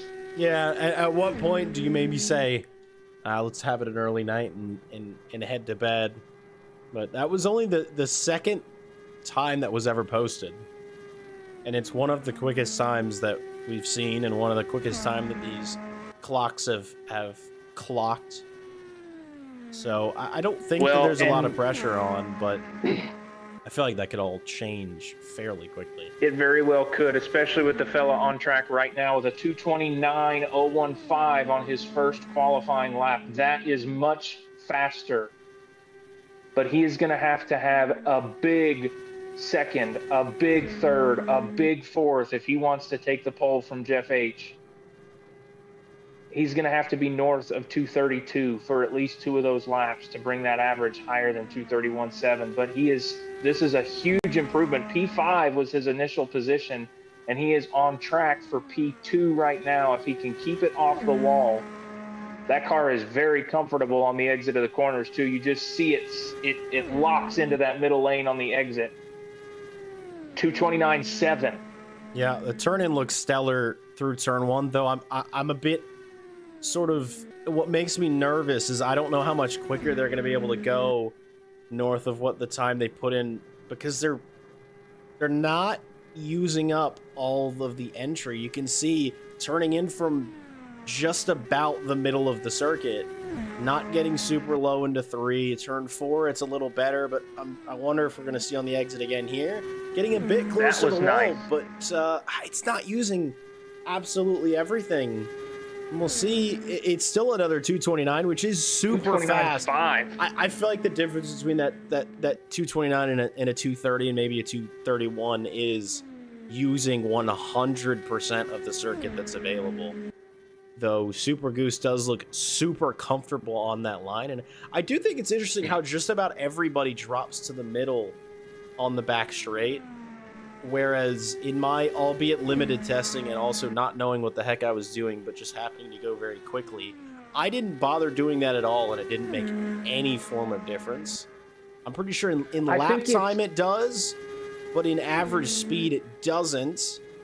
As he jumps to the top of the 229.587. Big qualifying attempt from Super Goose. Yeah, it does feel, I do feel kind of funny saying, hey, here's what I would do better when a driver's just gone into second. But I'm sort of, I'm willing Super Goose on a little bit to go and fight, take the fight to Jeffy Boy, who at least as to my awareness has made their debut last week on LMU, which I'm curious to see how it's not always that a driver who's super quick on one sim is super quick in another, but I'm curious how quickly he's going to get up to pace onto that. Are we talking about Jeff H? I am talking about Jeff H. Oh boy, yeah, those guys are in for a world of hurt if that's true. Yep, he wasn't up to speed last week. Was still quick, but it definitely is a different world entirely. Le Mans Ultimate versus Automobilista 2, but 72 Charger now putting their first kick at qualifying tonight. Does seem that a little bit of a weave down the back straight to get some temp in the tires. Yep. Not a whole lot of that going along, because I mean, ultimately the amount of energy you're putting into these tires, mainly your right side tires on this oval. I mean, you are going 200 and whatever miles an hour. You know, usually you're like, the downforce is what's really going to be putting in energy in the tires, really going to be heating them up. Not really. At this speed, it doesn't matter, because the force that they're taking is, they're going to get heat in them. I don't think weaving is necessary, but though... the interesting thing about these speedway tires, though, is they take, I think, a little longer to get into the window because they are such a rigid compound. You know, when we run on authentic tire wear, these speedway oval compounds are very durable. Last season, all of our oval races, we ran at a ×5 tire wear because the tire package at the ovals is just so heavy, and I think that takes a little bit more time to get them into that really grippy window. And I think that's why you start to see people really dialed in at the ends of these runs, because the tires are at their peak grip level. They are absolutely maximum performance, and I think that window's small. I don't think you can get it for all 4 laps, so trying to stretch that window wherever you can is huge. Yeah, 72 Charger is going to cross the line for their first clocked lap, a 227.5. 227.5. That's a good start. That is a very good starting point. And we'll see, I'm sure, as we've seen all night, the comfort level will build throughout the lap, throughout the session. And the thing that I'm looking for at this point is, as I've been all night, but now I feel like I really have something to look Up into the for, wall. is entries and exits. Who's using all the circuit? And It's definitely 72 Charger. I think he used too much of the exit there, though. might have gotten away with it. It's a 228. 228. I think they might have gotten away with it. Just sort of Oh my goodness. scrubbing it in the right way against the wall, and it's sort of funny as you see it happen. It does sort of, especially if it's early on in their attempt, they kind of back off from the wall a little bit. You see, they're like, maybe. Yeah, I was gonna say that was a late turn in. That's done. That is definitely contact and damage. Yeah. No. And again into the wall. And into pit lane in some form, or would not. Yes, I was gonna say yes into pit lane, but not quite in the shape that any and all mechanics would like to see. But that brings 72 Chargers attempt in early. Question being, who is next? There is an engine firing up. It is second place Merchant, who has come second to show place us Merchant. What they can do. Very interesting choice. So Merchant qualified second early on and got bumped by David Keeley and Super Goose. And I thought Merchant's qualifying attempt was very strong, but I'll be very excited to see what Merchant can do on this reattempt. Yep, I'm with you, because it was very clean. But the benefit of watching everybody else, if they have been, is I think gonna be pretty big. I feel like the strategy, if I didn't have my own idea for you know what this qualifying session could be, it seems like the quickest people are getting out and immediately trying to push the car on these warm-up laps, immediately trying to get up to speed immediately, rather than waiting. I've said immediately like 10 times. Immediately is the key. But getting up to speed as soon as they can, because if any, you know, you don't want to be finding time later. Too deep in the corner. Yeah, maybe pushing a little bit too hard, but seeming to have gotten away with it. It Be a square hit. I'm impressed by the number of times people have caught the wall and gotten away with it. And another 223 warm-up one. Another 223, but it seems like you get up to, you want to start pushing pretty much immediately. You don't really want to mess around with weaving. You don't really want to mess around with, you know, going slowly, preserving tires, what have you. Go for it immediately. You want to turn in early, and you want to run out wide. It's kind of what the common consensus for quickness. That was a very tidy 3 and 4 from second place Merchant on this warm-up lap. And it shows in his second place, or his second lap speed, with a 228.8. And I definitely think this run will be quicker for Merchant if he can keep in that window. But you know, you talk about not wanting to waste too much time on those warm-up laps. The trade-off is what we almost just saw, and that was Merchant almost stoving it in the warm-up lap. You know, because then your lap, your time, you lost it. You've gone out to reattempt and it's gone, and that's not what you want to see happen. And Merchant doing a good job saving it. And this is going to be fast, I think. I was going to say, I think 229.8. I was about to say, that was a lap to me that looked like it could be knocking on the door of 230 miles an hour, though that turn one, not looking super tidy. See what it looks like out of turn two. That is a lot better. But then again, not running Still it out very all conservative the way. on the exit. Yeah, that's my concern. See, good into 3, perfectly good out. Nice looking down onto the shoulder for 4. But he clips the wall. Too much. My question is, what's he gonna do? I'm saying 228, 227.8. He's still in contention for a top 5. Yep. My question is, the turn-in looked fantastic. I'm wondering if he unlocked his steering too early, in order that's what pushed them into the wall, because it wouldn't. I would be surprised with as square as they were on the apex that they would end up getting understeer. I think maybe they're just unlocking your steering a little bit too early. But that was a very nice exit into 3, or out of 3 and into the short chute. Out of 4, we're not in the wall again, crucially. Coming across the line. It doesn't look blistering. 228. That is quick. I definitely think there's some damage on board that machine from the last lap. Yeah, I'm wondering, because I know it happened to me, those hits with the wall, they might not damage your suspension, but they might give you just that tiny dent either on your front or rear wing, which in AMS2, 1% is basically robbing you of about 1% damage is about 1% of your top speed. Ultimately, you're gonna lose. Oh, a little bit of a wiggle there. Yeah, 3-4 kilometers an hour for lap 4. It's across the line. It's a 228.799. Back to where he started. Yep. But I think if he gets a clean run, man, he's got the potential to break into the front row. I think so. I think you might be right. But a hopeful, a front row hopeful for second place Merchant, but still time on the table.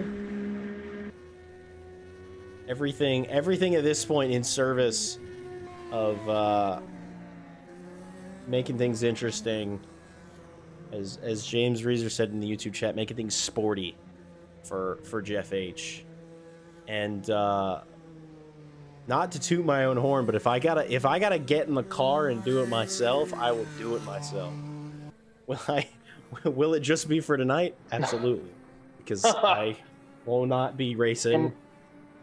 I would just like to point out that was Merchant's final run. He has departed the session, so Merchant is calling it with a P4, which not a bad place to start on Saturday. You know, inside of the second row, but very interesting. I think there was some more pace in that car, and I think he could have made some more leaps there. But happy with 4th place. I think he knows he's pretty comfortable here and confident in the car, and you know. He's always welcome to come back. If somebody bumps him down to P5 or P6, he can come back in and give it another attempt. But P4 for second place Merchant starting on Saturday. Yeah, for sure. And I completely missed this, but when we were talking about the math of inches per second, I was getting close to the wall. I saw the understeer coming in and got a little bit nervous. Mr. Yeast did the math. It was, what, 5,000ths of a mile an hour is equivalent to 0.088 inches per second. So, there you go. There you go. Completely missed that earlier on. So almost an inch a second. Almost an inch a second, which, if you think about how fast that is, if you were to move yourself an inch a second, that is really, really slow. Yeah. So that's the level of consistency we're messing with tonight, is what all of that was in service of. So thank you for doing the math. Sorry that I didn't see it until now. I had things in the way. Chrono's doing a really good job bouncing back here on that warm-up. Much smoother, a lot quicker. He's very safe, I think, on corner entry and exit. But, you know, we watched his first qualifying attempt and he ended up in the wall. So I think doing what he can to just put a time on the board so that he can start better than last this weekend. Sometimes that's all you can do. Yeah, in one position greater could make a difference, especially considering it seems that several drivers weren't able to make qualifying, so they will be starting from the back of the grid. So what might be, 14th or 12th, excuse me, tonight might actually be 12th in the actual race itself, and not really the back row of the grid. It might be, the third to last row of the grid, which is better. That is a market improvement. But absolutely, and to start with, a lot better. The SimGrid Post 2 said that drivers must qualify to race. We will be dropping that rule after tonight's qualifying. I just wanted to put it on there to make sure people attended the qualifying event. And we had a pretty good turnout. Most of the grid did show. And there were a few that I knew were not going to be able to make it, but we'll allow them to start based on registration time. But yeah, I think putting in a good time here in qualifying definitely means you've got a much better chance at getting the race position for the drivers that did not manage to qualify tonight. You know, that you could gain a whole row just doing that. As he goes, oh, it's stuck into the wall. I was gonna say that's damage. That's not a lucky skip. Nope. Yeah, he's going into pit lane. Yep. There's the time is there. The 2:27.773 speaks to a higher level of pace than has been shown at the moment. It is now down to putting 4 of those laps together, which is not easy. And I think Kronos can do it. He is a strong driver.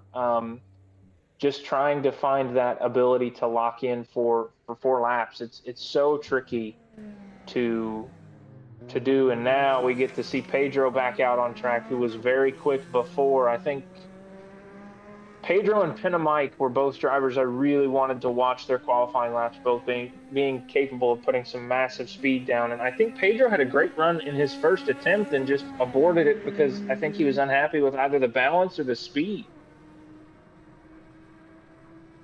Yeah, that is a good point. It seemed a little bit odd to not at least put the time down, but confident in greater things is Pedro 888. But I'm definitely curious to see where that speed is going to get them as they start. I just noticed. Yes, sir. Obscure Hi-Fi is in the lobby. Another driver from over in Cass. Very quick, very talented driver. Glad to see some more of the Cass guys coming out here and trying to qualify for the second running of the Indianapolis 500. He'll be definitely one to watch. I think he's a very capable driver. But Pedro really, again, using every inch of the track except down there on the bottom. Look at all the space he's leaving there at the bottom of the shoulder. Yeah, it's a tricky it's a tricky thing to do to get down there. And honestly, I think for a lot of these drivers, whether it's a homegrown setup, whether they went on the leaderboard and downloaded a setup, which if you haven't done that, highly recommended. It's basically a free way to go fast or to go faster, is to grab a setup from somebody who knows what they're doing. That's the only reason I am quick on ovals. But it seems like you do need to have a car that's set up to be able to get down there comfortably and get out of there comfortably, because we've seen a couple drivers do it, but not everybody get out to tail the tail. But lap 2, a 2:28.6, that is showing good things. Especially considering that was his warm-up. If he continues to increase 0.8 of a mile an hour, he could be knocking on the door of 2:29 or 2:30 here in the next lap or two. Absolutely, and the car does look good, but it's just, as you said, leaving so much room on the inside of the circuit, using up a good amount on the outside, but it's still a 2:29.131. That is a very quick first lap. Yeah, it does look good. Signs are pointing to Pedro having some pace, and I'm starting to think that the first attempt, the speed wasn't good enough for Pedro, and he's like, nope, not even worth it. I can do better. And I'm going to show him I can do it on my first proper attempt. This lap looking, I think, a bit quicker than the last. I don't think it's quite a 2:30. Never mind, it is quite a 2:30. A 230 mile an hour and a half for Pedro 888. One of the quicker non-Jeff times that we've seen. Non-Jeff It's times. basically, yeah, we basically have a Jeff split for qualifying and then a everybody else split. But everybody's starting to, a lot of people starting to knock on the door. But if Pedro can keep this up, it might be, or it's certain to be, up in provisional second. See, it's not quite as quick, but still slower, very quick. 229.9. Oh, but that was a nice little love tap on the wall. I think he got away with it. Almost seeming like a little bit of understeer suddenly. Maybe been fighting it all the way through, quite honestly. Tempering it pretty well. That was a good turn 3. Better line through 4, coming all the way out. I think we're on for maybe a quickest of the bunch here for lap 4. It's another 229.7. But it is right on the good side of 229 miles an hour with a 229.830 and a provisional second place for Pedro 888. Very good, very clean, very fast. It was very quick. And a driver I'm very excited to see here for the 500 is Hi-Fi. I got to call some of the races he did over in Can-Am Sim Sport. They just wrapped up their NASCAR Stock USA Roadmaster Series. Tons of road races around the world in those Stock USA Gen 3s, and Hi-Fi doing a really good job of kind of growing and developing with the car. Very quick learner, and I think he's going to have some interesting moments here for us to observe. I really wish that I could see exactly how much fuel everybody's been carrying on these laps, because it absolutely makes a difference. Having, a few less liters, a few less pounds of fuel in the car will equal a bit more innate speed. And nobody's car doesn't look like anybody's rolled out of bed and basically been like, cool, full tank of fuel. Surely it doesn't matter. Let's give it a go. But I'm wondering if they're coming out and putting in exactly what they need for 7 laps. Are they putting in 8, 9, 10 just for safety? But I kind of wish I could see. They're probably giving themselves a little bit of a grace period. The unfortunate thing is, since you're the race broadcaster, you can't. But if you're in a car, you can actually get their fuel number through the speedometer if you monitor the speedometer. But I definitely think these guys are probably. I know for a fact Jeff H is a guy that is going to min-max his fuel number, and he's going to come out here with just enough fuel to get around a run and maybe half a lap of wiggle room. So I imagine a lot of these guys are crunching those numbers before they come out, just because that fuel load it makes a huge difference. Absolutely. And Jeff H informing us that Hi-Fi actually won the Indy 500 over InCAS. So a former winner at the Brickyard clearly knows a thing or two about going quickly over these 2.5 miles. So interested to see their qualifying effort. But it looks a little conservative on this first lap, I gotta say. But yes, a lot of track there to grab, but a 230, 178. Sometimes if it looks slow, it's fast, and I think that's a perfect example of that right there. What a lap. Yeah, I'm proven wrong yet again. It's very clear that I know nothing, which is probably for the best, because I agree, though. He had so much track on the inside and the outside on that last lap. But he's definitely digging deeper this lap here, much lower on the track here. But it's still a very conservative exit out of 4. I'm curious, right down that middle lane. 231.2 though. 231.2. I was gonna say, I think this setup is designed for this midline, and a lot of cars At least the one I drove, you absolutely needed to run it all the way out. But I think it's so stable where it's at that this is how this thing needs to be driven. And I think I was just hearing some downshifting. The car is not going quick enough. He does not look fast anymore. I wonder if he has engine damage. Could be. I wonder if maybe Hi-Fi didn't put enough fuel in the car. I'm a bit curious. Oh, that was a rapid run. It absolutely was. And I seriously hope we'll see another one in maybe a few moments.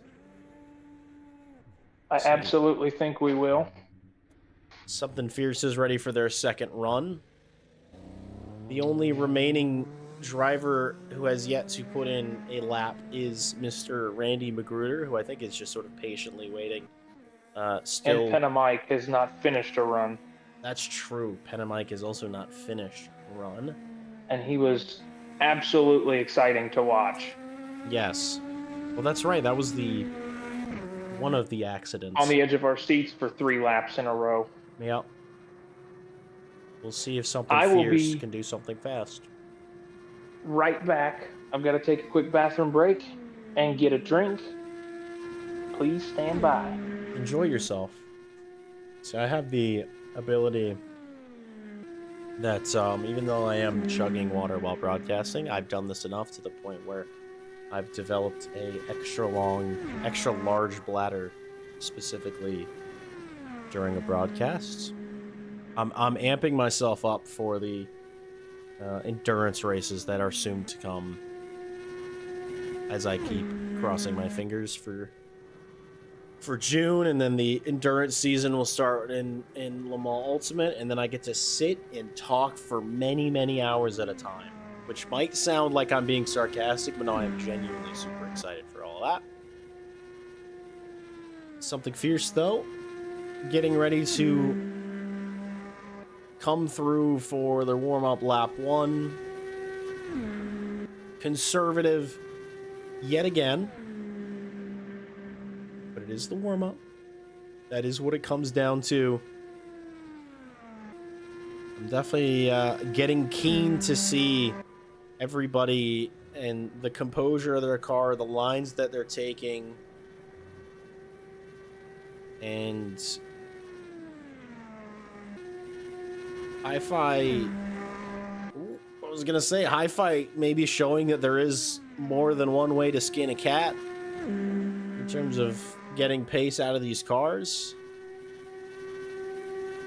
It does seem something Fierce a bit quicker on that second warm-up, but not quite lighting up the times, but has now officially begun attempt number 2, wiping their previous attempt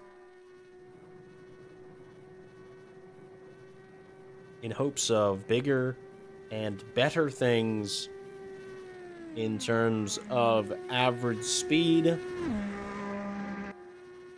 Another one of those half-conservative looking laps, though very, very composed mid-corner. Coming out, I suspect something reasonably quick, and it was a 226 mile an hour lap for lap 1. Something to build on in these next few, though.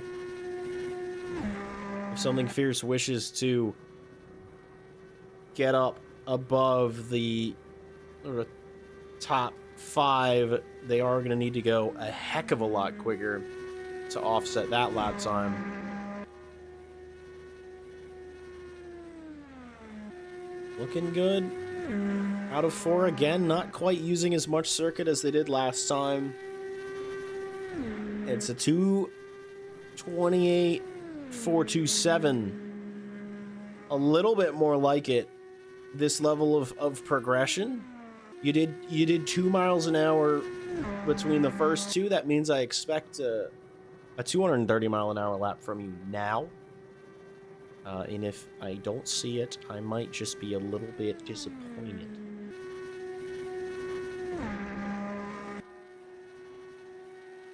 Looking tidy looking a little bit loose at the exit of turn 4.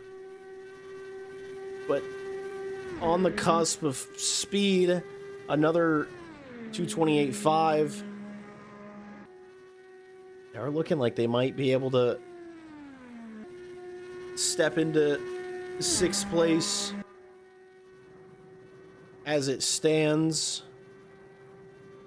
But the last lap seems to be the real testament. It seems to be where everybody is pushing everything they have left. And it definitely looking a little bit quicker on this final lap. So might be the one that sets them apart. Something fierce getting ready to come across the line. And it's P6. 27.9.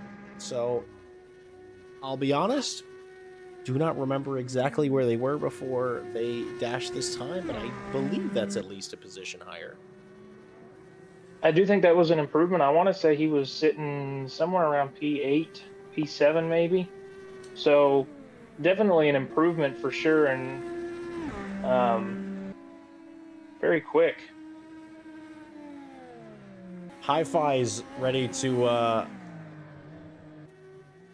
give us another show, and I'm excited. Oh man, this already looks fast, and he's on an outlap. That's what I'm talking about, man. You just got to get out there and rip the Band-Aid off. You need to push. You need to get this car through the gears. But outlap's done. Warm-up has begun. Obscure Hi-Fi being the possibly the driver poised to outdo Jeff H, or at least get within touching distance. I do think that a 230 mile average is absolutely in their wheelhouse. 100%. I mean, he waved off that last attempt, but he was wicked fast. You know, I wasn't sure what to expect there from the beginning of it, being that his first two, his warm-up laps were not that quick.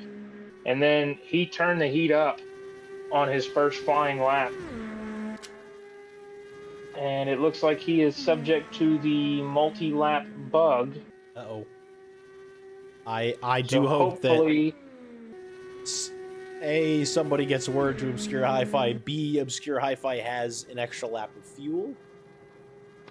I hope. It seemed like this is the first time that it's happened in a while. Some of it's a bit unfortunate. Hopefully he doesn't get burned. See, that's another advantage to running these warm-up laps a little bit on the slower end. You know, you saving gas, and in the event that, you know, the tool malfunctions, you can save yourself. But a 227 on his flying lap, or his warm-up lap, still not slow by any means. It's one of the quicker warm-ups we've seen. And he just looks very comfortable. Yeah, and I do believe that 227 is over possibly the 2 laps. Maybe it is only just over the 1, but definitely looking quick, definitely looking like it's built up to. And Mike can go out. They do not need to leave and come back. They can go out once the circuit is clear and if they are at the front of the line. To answer 229.6. That's looking pretty good. And if we're comparing apples to apples, as I munch on one myself, 229.9 for Jeff H's warm up too. No. And this is an apples to apples comparison, ultimately because Jeff H also had to do 7 laps. So who knows? True. A 231 out the gate. Oh man, we have got a fight now. If he can find some pace in these next couple laps, he could be competing for the pole. The fire has been lit. A 2:32.105 is the absolute fastest lap we have seen all night. Let's see what Hi-Fi's got. That looks superb in turn 4. Coming down to the line. It's an identical Another lap two- time. It's identical. That's the first time we've seen that tonight, and it's also one of the quicker laps we've seen all night. That's beautiful and also a little bit painful, because you're pushing for, you know, a 232 mile an hour lap, but you go and do identical times that are still super quick. He is chomping at the bit to make an impression here in America's Racing League, and so far he's done it with a 231.721. This is the closest anybody has gotten to competing for the pole with Jeff H. I think Jeff just sat up in his chair a little bit, just like, he's woken up. Maybe. Yeah, he put the cup of tea down and set the newspaper down, because he's like, I might have to defend myself if Obscure Hi-Fi goes out again. That's about as good as I've seen him do in 4. Seemed like really maximizing mid-corner and not worrying as much about the exit as it's and it shows. Yep. Half a second from pole is Obscure Hi-Fi with a 231.9296 average speed over 4 laps. Now, and here becomes the question. Wick. If I'm Jeff H. and Hi-Fi takes my pole position, do I go back out? Absolutely. Do I try to take it? Absolutely. You're that brave? You're that bold? 100%. 100%.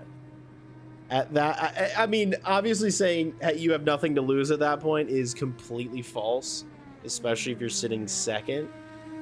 But if you've sat in a qualifying session for just about 2 hours and you're not willing to give it another go, come on. These are racing drivers after all. Yeah, the competition will get to the best of them, and definitely be interested to see how Jeff H reacts if Obscure Hi-Fi manages to snatch the pole from him. 72 Charger out on track, though. I believe he had an aborted run from an incident in the wall. And did I hear somebody say Penamike was looking to stage and make a run as well? I believe so. Mr. Guy DeVivo in the YouTube chat was asking if they can go back out, and the answer is absolutely. Oh yeah. Yeah, the beauty of Indy is you can absolutely go back out, especially for a driver like Mike, who has not completed a run.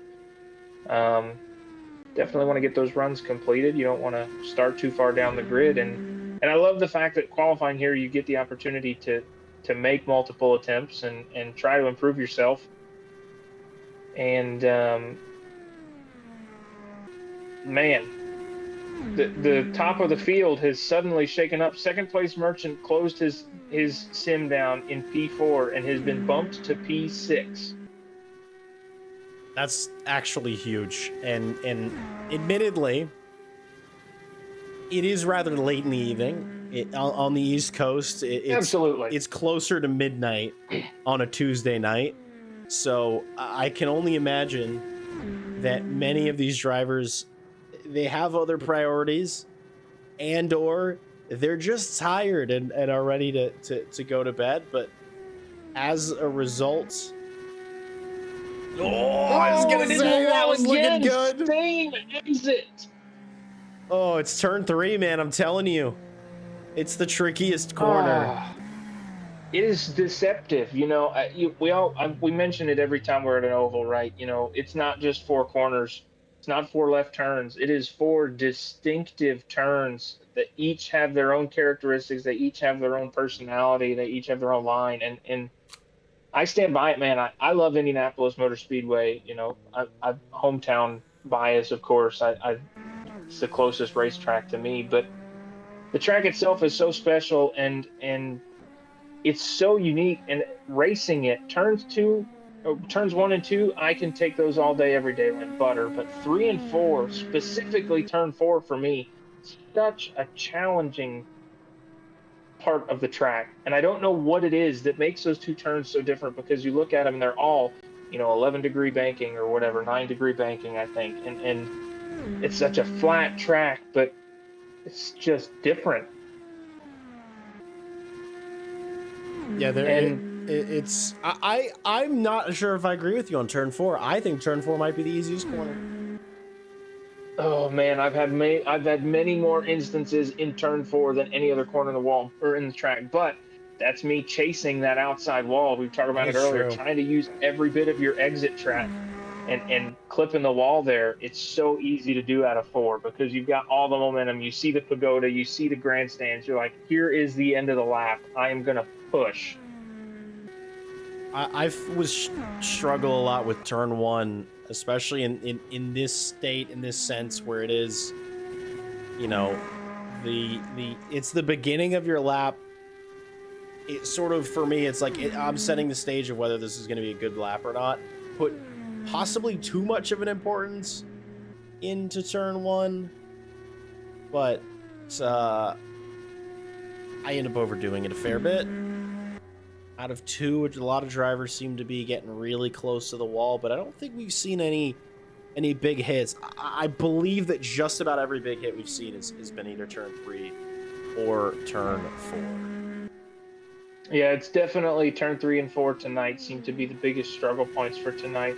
And, I think part of the reason turn 2 looks so sketchy is because you've got that jut out that you don't have in the exit of turn 4. But if you look, when we get onto the back straight here, watch as Pedro exits turn 2. There's a bump out at the exit of turn 2 from the safer barrier there that changes that line on the exit. As you see it back there, you can kind of see where it just kind of indents. And not to completely change the subject, but Pedro, the first driver in the top 3, our first row, to re-attempt for a better qualifying position. Yeah, that's I've sort of sniffed out a degree of confidence from Pedro, which is, on that first lap we saw, or on that first run we saw, not happy with the pace going in, not even going to bother setting that lap. This time, look at his second warm-up. I was about to say, this time really proving the point early, knocking on a 231, hoping to, that is the benchmark. That is, it's no longer, a mid 230 mile an hour lap is good enough for second. No, the best of the rest benchmark has been raised by Obscure Hi-Fi. But he loses some speed. Does, and he's into the wall. Oh, maybe you got away with it. Oh, he might have. I think he lost speed though, and at this point, Pedro can't really afford to back out, and because it's going to maybe be another a little wait to get back onto the circuit. So, the benefit is if he can maintain that speed though, it's still P3. Yep. No spots lost. It's a bit quicker. Oh, it's a bit quicker. That's a 230. So, not a detriment. A little bit of a movement mid-corner. Coming off line just a little bit. Use more track if you tried. The question Super Goose is asking in chat is the 11:45 lane closure rule still in effect? Considering holy crap, we're already there, aren't we? We are, and we did start a bit late. No. How late do we want to go? Because admittedly, that's a big hit to the wall. And it's into the wall. That's Pedro into the wall. Turn 3, baby. Claims another victim. That's a tricky corner. Pedro comes in. I vote. At most, we give him another half hour. Go to 12:15. Yes, I was gonna say 12:15. Sweet. ladies and gentlemen, boys and girls, drivers of all ages, you have, this is your 33-minute warning. So 33 minutes to set your best time. So if you're not staged and ready to roll, I would recommend you do that. Admittedly, every run is, about 5 minutes, so do the math. You maybe have 6 more runs. Maybe a bit less. So get lined up. You might miss out your chance. And for a driver like Pedro 888, you really needs to get lined up. Really needs to put in at least a good enough to get back to where he started. But this is that drama we teased of going out and trying again and maybe making a bit of a hash of it. Kronos, with not much to lose, admittedly, is one of those drivers who's going to make the attempt. And we'll see where he stacks up in the first warm-up. Hopefully it works, and it is a true warm-up. It is not. It is not.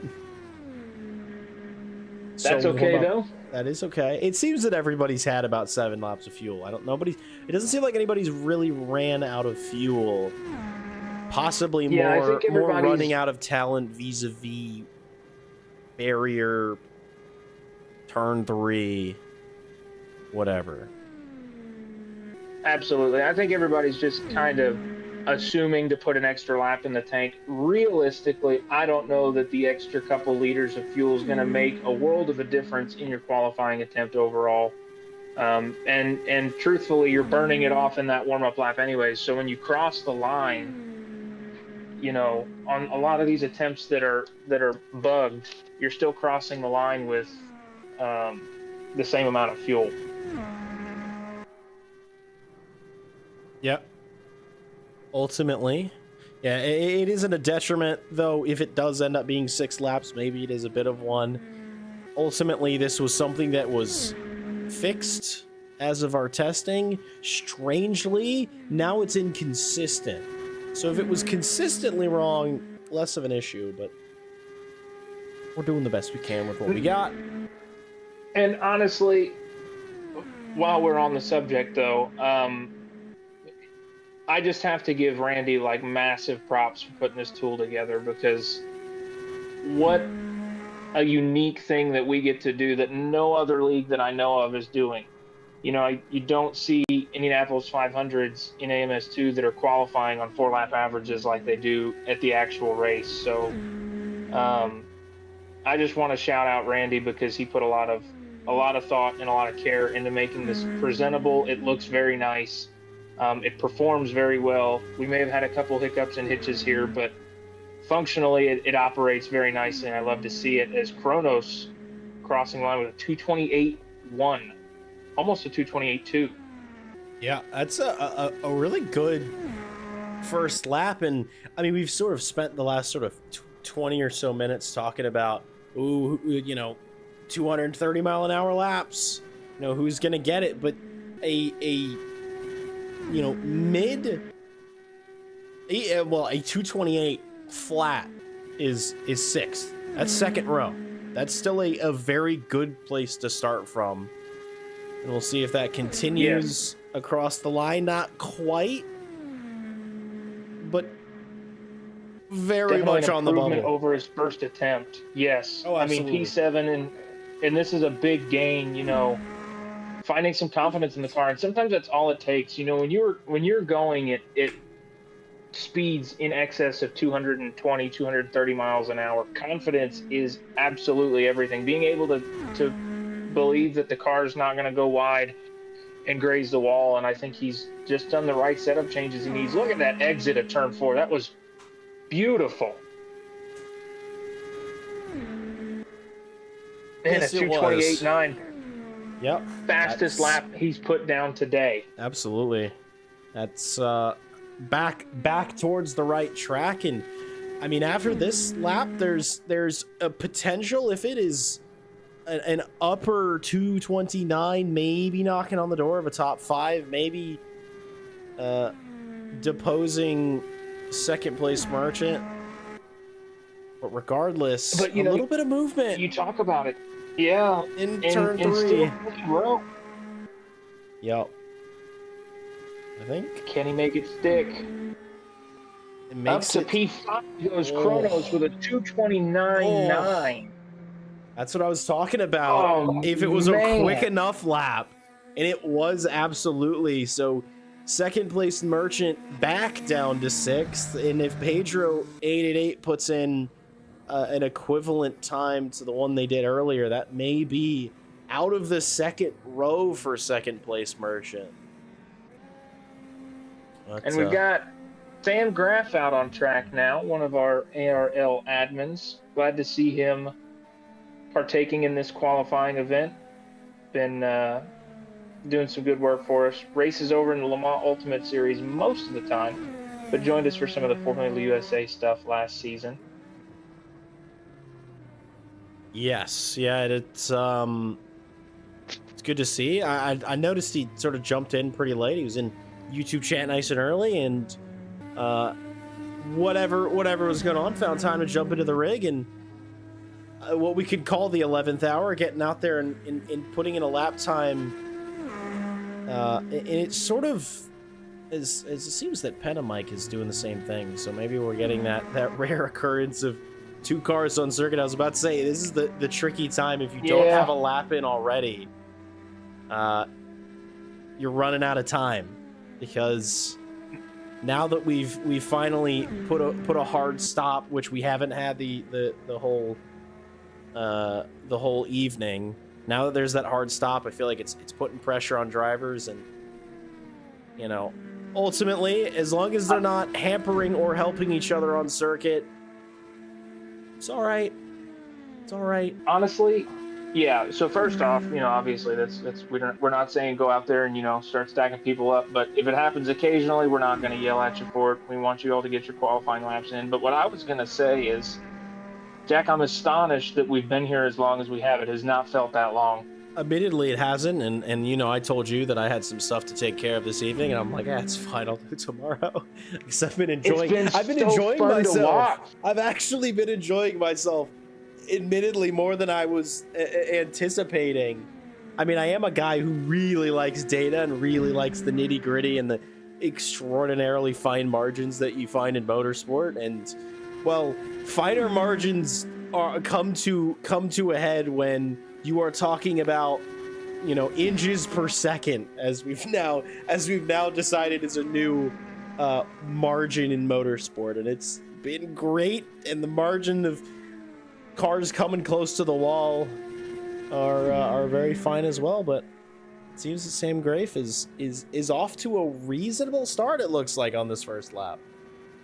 Absolutely, and not necessarily lighting the world on fire. 222.5 out of his last warm-up lap, but definitely seems to be much quicker here in his first qualifying lap, and we're going to see as he comes across the yard of bricks here what he's got, and it's a 224.6, good enough for P12. And when you initially present to people this single car Indy 500 qualifying, people are like, well, I don't want to watch one car go around in circles all night. But it is so exciting to watch, all of these drivers try to get every thousandth of a mile an hour out of the car as he gets very close to the wall. You see, you think we'd be like desensitized to it at this point? No, it's still just as exciting as it was about 2 hours ago. A 225.6 for lap 2. Like you said, not lighting the world on fire, but it is a reasonable position to find themselves. It does say projecting 12th, though it absolutely is incorrect because it's projecting 11th. for Sam Grafe, but Penamike is now put down their first timed lap, 2:27.101. Their second, 2:26.796.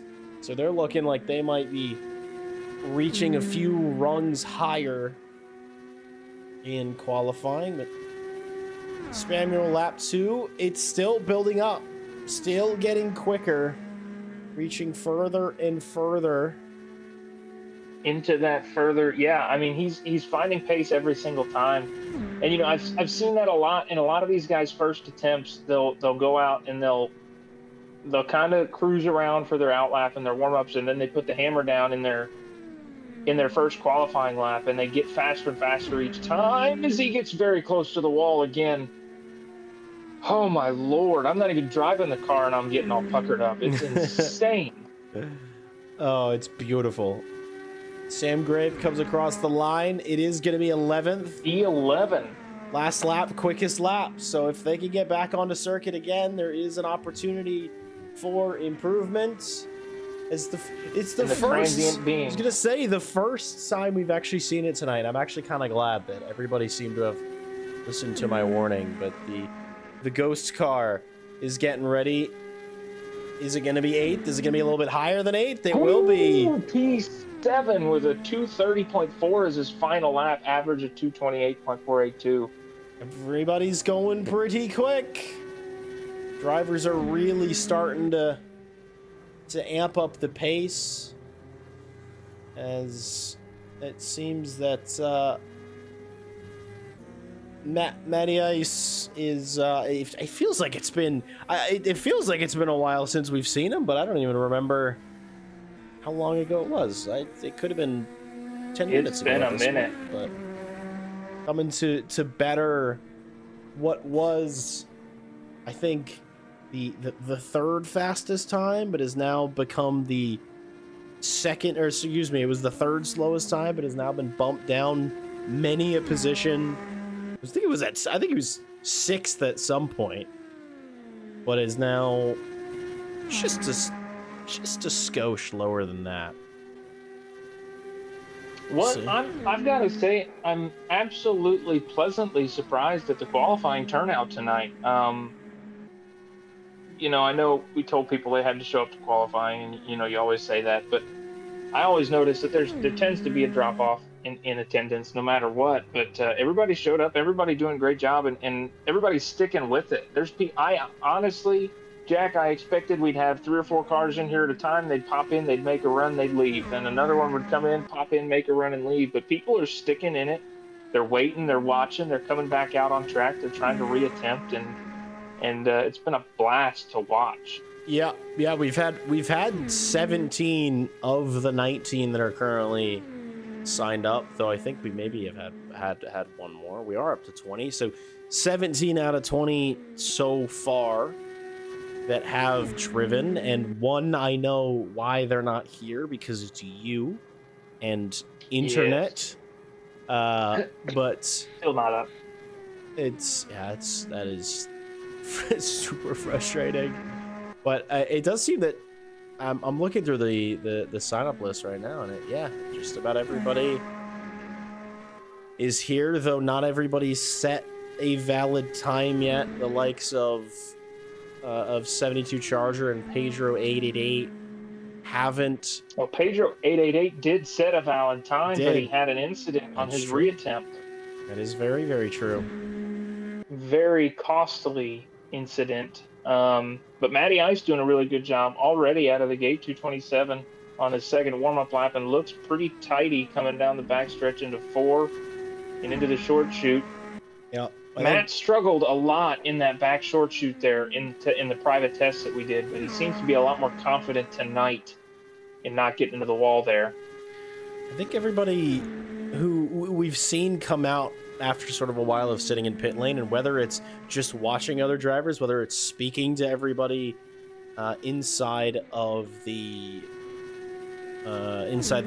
voice chat, everybody's sort of getting better. Everybody's really starting to improve. But 2:27.8 is a damn sight quicker than they went on the first attempt. So already looking for a massive speaking of improvement, Yeah, up to P9 from where he was started, I think P14. Oh, I saw some sparks there on the wall. Hopefully that was a nice square hit and not too much damage done to that car. 227.9, he is getting quicker. Oh, and look how close he is, man. He's right there. If he can keep this speed, maybe get just a skosh faster, he could crack into to 8th place and bump something fierce down a notch. Yeah, but it's close. I was gonna Oh, say the line another looked like that wall. might have hurt. Oh, Maybe but he's got keeping away his with foot it. in it. Maybe Oh got my away goodness. with it. I'm so All these surprised drivers. how many cars have gotten away with this. I was just gonna say, all these drivers wishing they but spent it's their luck on freaking lottery tickets. I'm thinking though that car might be hurt. It might be hurt, 224. but this is still an improvement. If he can cross the Yep. line even again with a 224, 225, he may still improve 2 positions into P12. Yeah, but what could have been? Well, we are sort of running out of time. Just about 15 minutes to go, 17 minutes to go, if I'm being particular, which really means that it's only about 3 more drivers that can come. So I can imagine whoever staged at pit lane, I think that might be the final bit we get. Yeah, it is P11 for Matty That Ice. was an improvement. Pedro 888, fortunately for them, in the right place at the right time. As I'm realizing yet again, I'm gonna have to extend the qualifying. I've been slowly, whether or not anybody's realized it, I've been slowly raising it throughout the night because it's been slowly encroaching, and I do wish that it could be a little bit less intrusive. Let's see if I can fit. I think you could make it a little narrower, can't you? I could. I think I will remove the. I'll remove the left 2 bits of the of where everybody is and also their projected times, because quite frankly I think I trust our math. I don't trust my math. Well, it's ultimately pattern recognition, because you're just sort of looking at, you know, a number and comparing it to another number, so it'll probably be all right. But there we are. I'll take your word for the runs. We're slightly covering the safety car, but nobody really likes the safety car anyways. Yeah, he hasn't done anything all damn night. No, he's just getting paid to sit in a Corvette. But Pedro's everybody on the short straw again with the 7-lap run. I almost feel like I feel like it's harder as a driver to have to do 7 instead of 6 laps, but I do kind of feel like there is a bit of advantage to it, in that you can build an extra lap in terms of speed, but I feel like the damage is, or the advantage, excuse me, is negated by the risk. So, and ultimately there's nothing you can do about it, so it's just something we have to live with. And you know what's crazy is we kind of identified that problem before as, you know, crossing the line in pit lane versus crossing the line on track. And I do wonder if these drivers have pit boxes that are behind pit line, or behind the starting line in pit box. And maybe we're facing that issue again, because it seems to be the same guys each time. Yeah. But Pedro's first warm-up was a 228.8 and a 229.2 on his second. Yeah, Pedro is it's third. Third is a must. So it needs to be a high 229 average. Though considering they forfeited a 3rd place start in hopes of gaining an extra position, their eyes are looking forward to a mid 231 mile an hour average, which is very fast. very fast indeed, but he's going to knock on the door. 230.1. This is still a decent qualifying attempt, and it will be good to at least reclaim that third spot on the outside of the front row if he can maintain the car and not make any critical mistakes. And that's the challenge, is not making a critical mistake when you're driving right on the edge. Yeah, it's so difficult. It's so millimeter perfect for what you need to do. It does sort of seem like Pedro's adopting maybe a bit more of a less wide exit. Maybe after watching Hi-Fi. Yeah. Or 236, I'm sorry.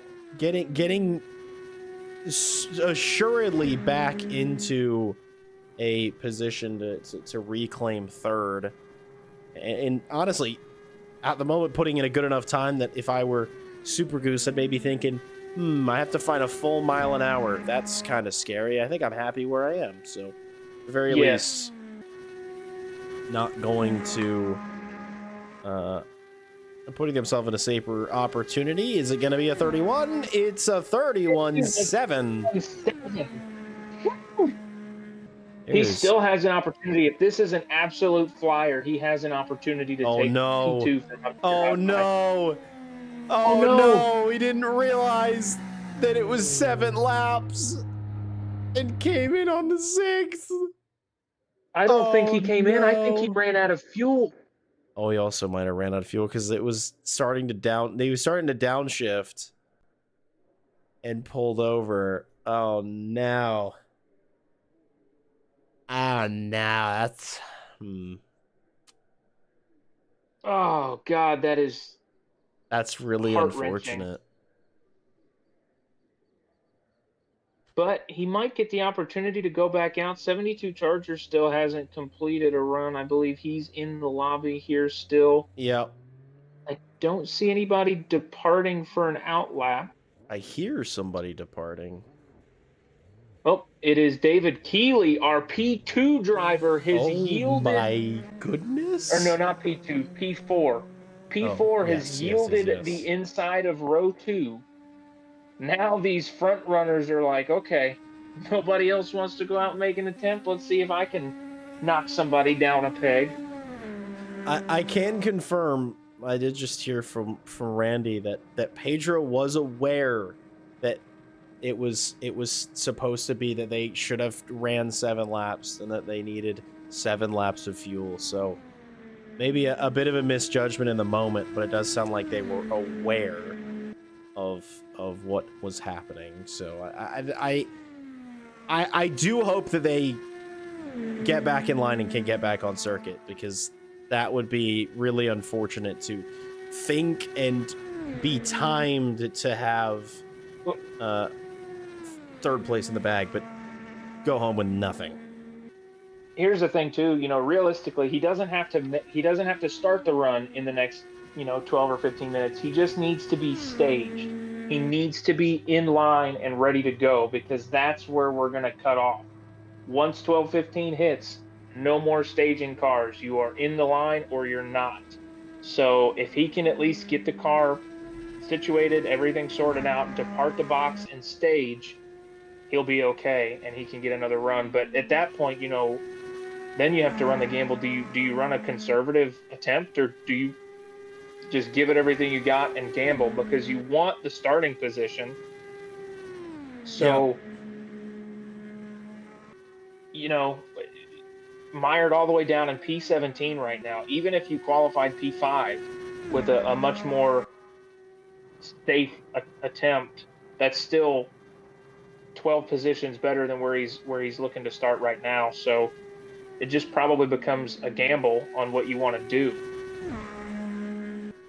It's all a gamble, and David Keeley's gambling as we speak. They do have to do 7 laps, and they're basically getting to the point of no return. Is David Keeley. So ultimately, you could wave off now if you maybe think this is a bad idea, but He's here, he's pushing, and I think he's going to fly. The good news is not a big margin from themselves up to the next position, so really, you know, 3/4 of a mile an hour, which doesn't sound like a lot, but ultimately is. Looking very quick at the exit of 4, and we'll see what it looks like. It's a 2:29.4. Oh, I think he had something in the bag waiting for the end. Yeah. We can't forget, David was the first driver early on that was actually able to bring the fight to Jeff H. That is true. That's absolutely true. Yeah, somebody who on the early onset definitely was looking one of the first quick drivers that was not in the Jeff split.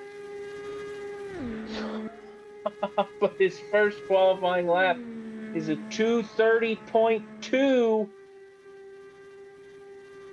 To a certain degree. We might have some excitement here. To a certain degree, what? I was going to say, to a certain degree. I wonder if Pager is feeling a bit nervous.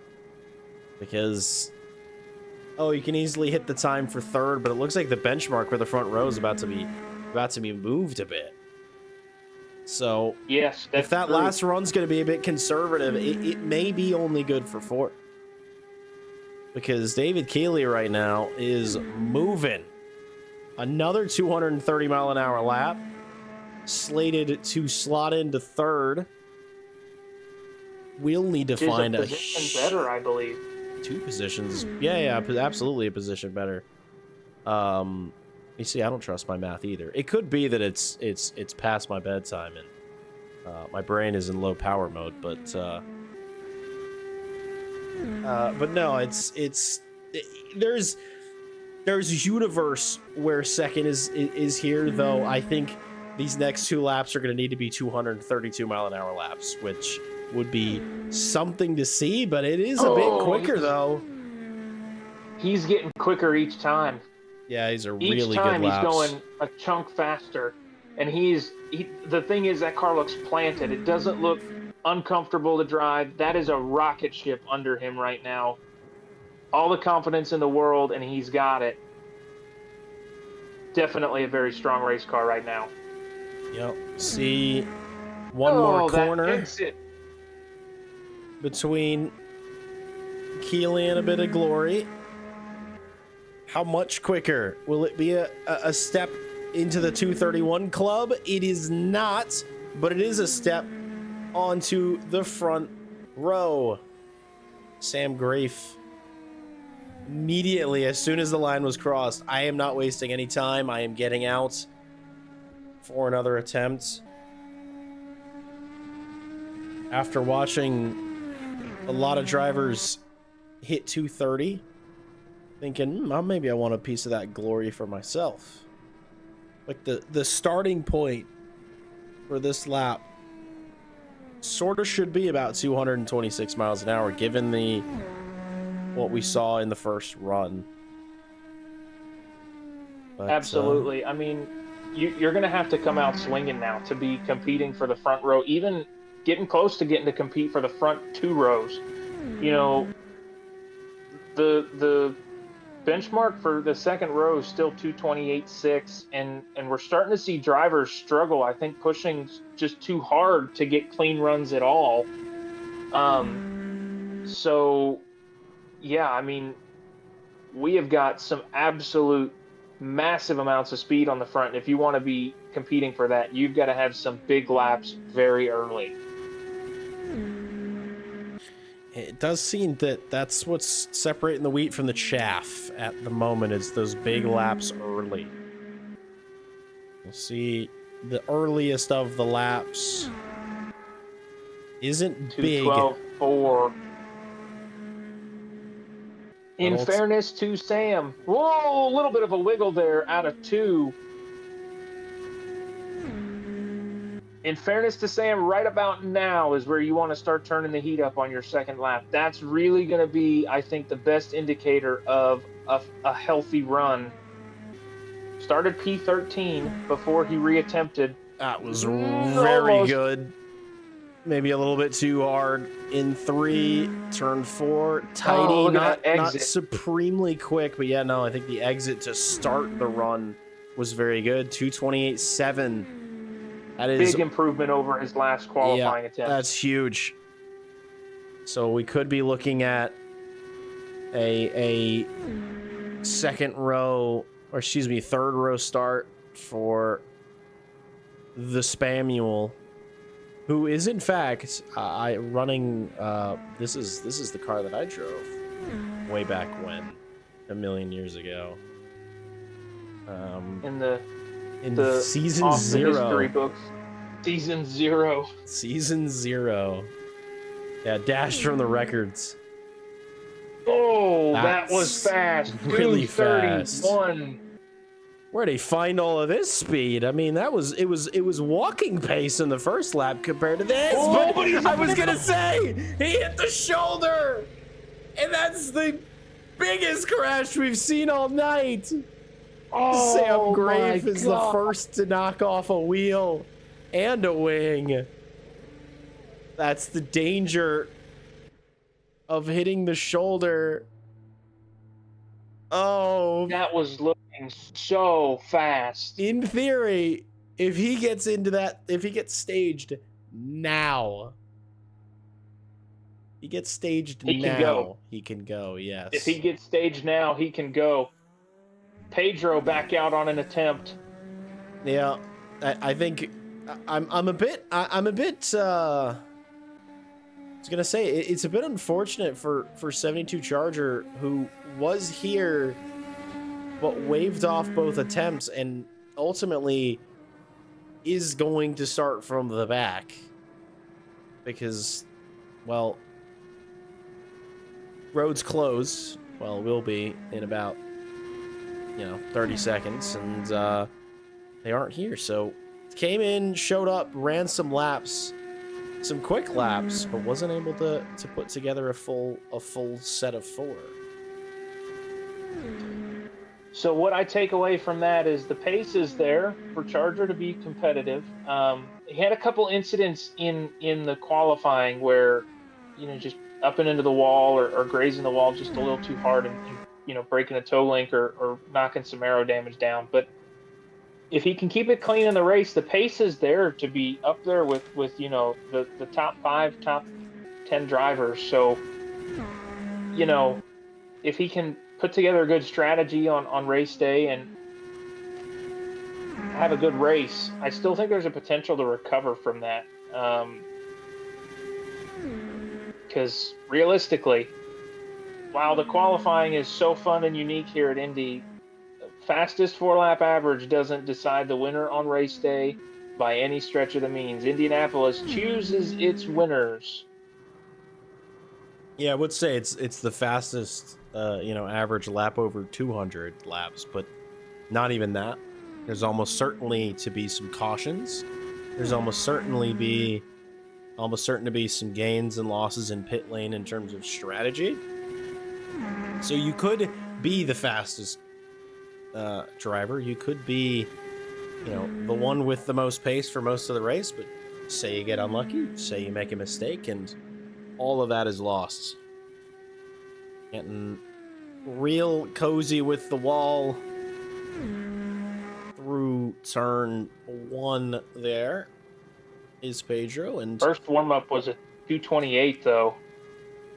quick.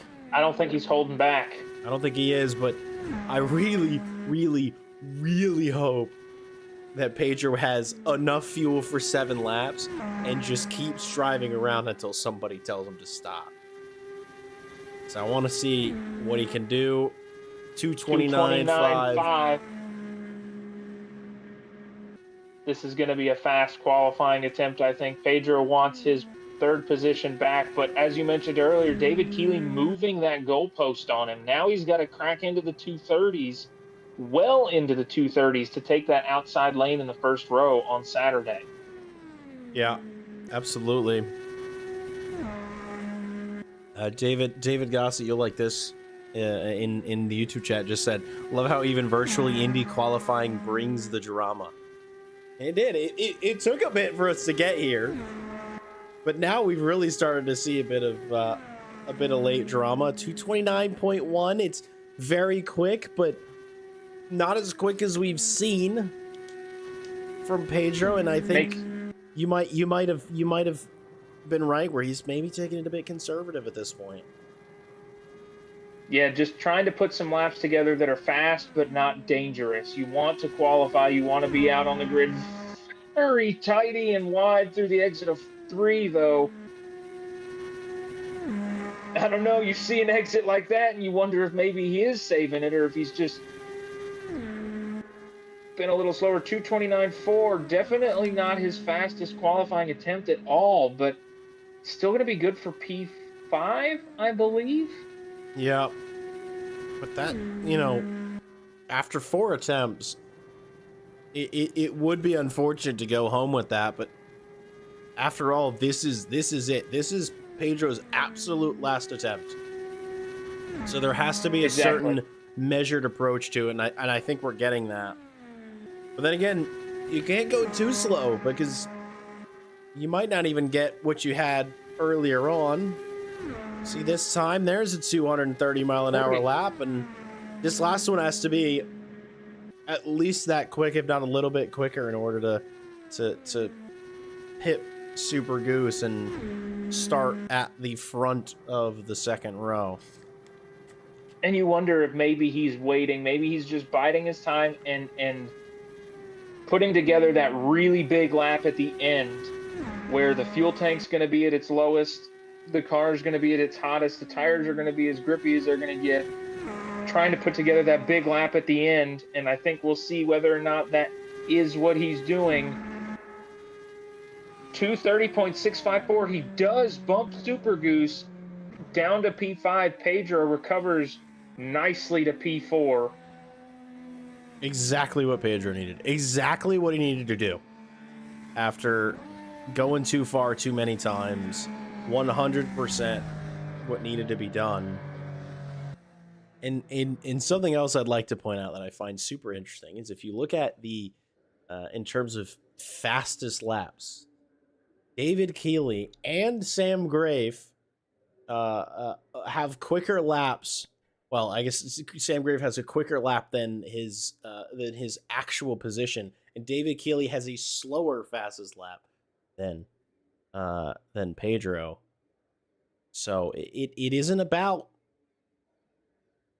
one lap. We've been saying it all night. We're going to continue saying it. Could this be the end? Is anyone else staged? My goodness. I'm surprised Sam did not line back up. I'm wondering if they had the same. I'm wondering if they had the same thought that I did, that we were ending at 12:15 and not that we stopped staging at 12:15. That is entirely possible. I'm truly shocked that the folks that are in here did not make a second attempt or another attempt. Yep. Do me a favor before we log off of this. Screenshot that leaderboard. I will indeed. I will do the same, but I think that's going to be our qualifying efforts all wrapped up and taken care of. Man, what a show that was! I mean, that was great. Oh, hold on. There's a little bit of movement. Sam Graves rolling forward. My question is he gonna just maybe get offer? No, I was gonna say maybe get in a bit of trouble for it, but but no, I think that that will be it. But no, it's been an absolutely stellar show, start to finish. We got there in the end, in terms of making it happen. We had to weather a few storms to get here, you and Randy especially. But my question is, if Sam Grave appears to be going out, my understanding, my guess based on that is they misunderstood the call. Do we allow this time to stand if there is indeed a time put on the board? Let's see. 'Cause How many people still? I would maybe I would go and perhaps ask Sam, be like, Oh, hey, be honest. Did you realize Randy hasn't gone? Randy also couldn't, because Randy would have needed to restart. Yeah, so Randy's saying that everybody's I don't think he confused. had to start. I think he had to. So he would have had to have. He didn't have his rig plugged in, so it wasn't connected to AMS2. And because AMS2 is a wonderful, wonderful sim, you would have to, you know, reset, and we'd lose our beautiful, awesome timing. Well, we'll let Sam go because I think everybody was confused. Yep. I think that is fair. I think that is the right thing to do. Now, if Sam puts it on poll, we're gonna look like a bunch of assholes. But Jeff H is gonna come. He's gonna hunt both of us down. it's like, are you kidding me? Hey, we were locked down. Yeah. Already a review from a driver, Super Goose, in the YouTube chat said that was really fun. I agree. We're not quite done. We got one surprise finale, spectacular. Honestly, this could be a good one because Sam was rapid in his last attempt. Yep. Super quick. And I of course, appreciate everybody enjoying it too. I mean, this has been yep, a treat. Yeah, and of course, in some poetic something or other, 7 laps for the final run. It's been 6 for most of the night, but we gotta end it at 7. My question is, will Sam take that measured approach that we saw Pedro take? Because it is well, there is nothing to lose. It's either last or last, unless there were to be a really stellar, unless, you know, depending on this run. So I feel like, given that their first warm up was a 2:29.3, I'd settle for that at this point. I'm thinking he ain't holding it back. But I do, I'm thinking he's going for it. Do you think he's going for it? Oh yeah, he's going for it. My lord! It appears that Sam's going for it. Oh god! 230-mile-an-hour warm up too. He is digging. Yeah. There's. Oh, the car is very unhappy though. You can see it's just right on the knife's edge. Curious. What are we gonna see in turn 3? Such a tricky corner. It's caught so many drivers out tonight. Oh, that's what I was afraid of. That's exactly what I was afraid of. Slowing down. He missed. He didn't drop low enough, and he just. Oh, I think he's okay. It was still a 230.2. Oh, it's still really quick. Sam bringing the drama here in Indianapolis. Final qualifying attempt of the night. Unless Randy can get out there. If Randy goes out there, I'll allow it. But Sam is just flying. Really? Oh, no, I was going to say, it doesn't look good. It really doesn't look good. He's made the same mistake 2 laps in a row. Oh, I think there's damage now. I think there's damage now. There's damage now. But. Well, still hold on. 229. Hold on. That car's not damaged. A damaged car. Well, I think it might be. I'm surprised he managed to do it. But even so, even if these lap times start to descend, there's an opportunity for maybe a 10th place start. Which such a strong start to this qualifying attempt is going to be hugely helpful for any mistakes. No. It's 3 times Keep into your foot in 3. it, Sam. Keep your foot in it, Sam. It is 3 times into turn 3 each time with equaling levels of accident. Oh, that was freaking insane. That's about the best ending that one could ask for. Me oh my. That's Absolutely nuts. yeah. He wasn't it was all or nothing. That is the definition of I am not lifting off the gas until I meet God or the checkered flag. And he did not.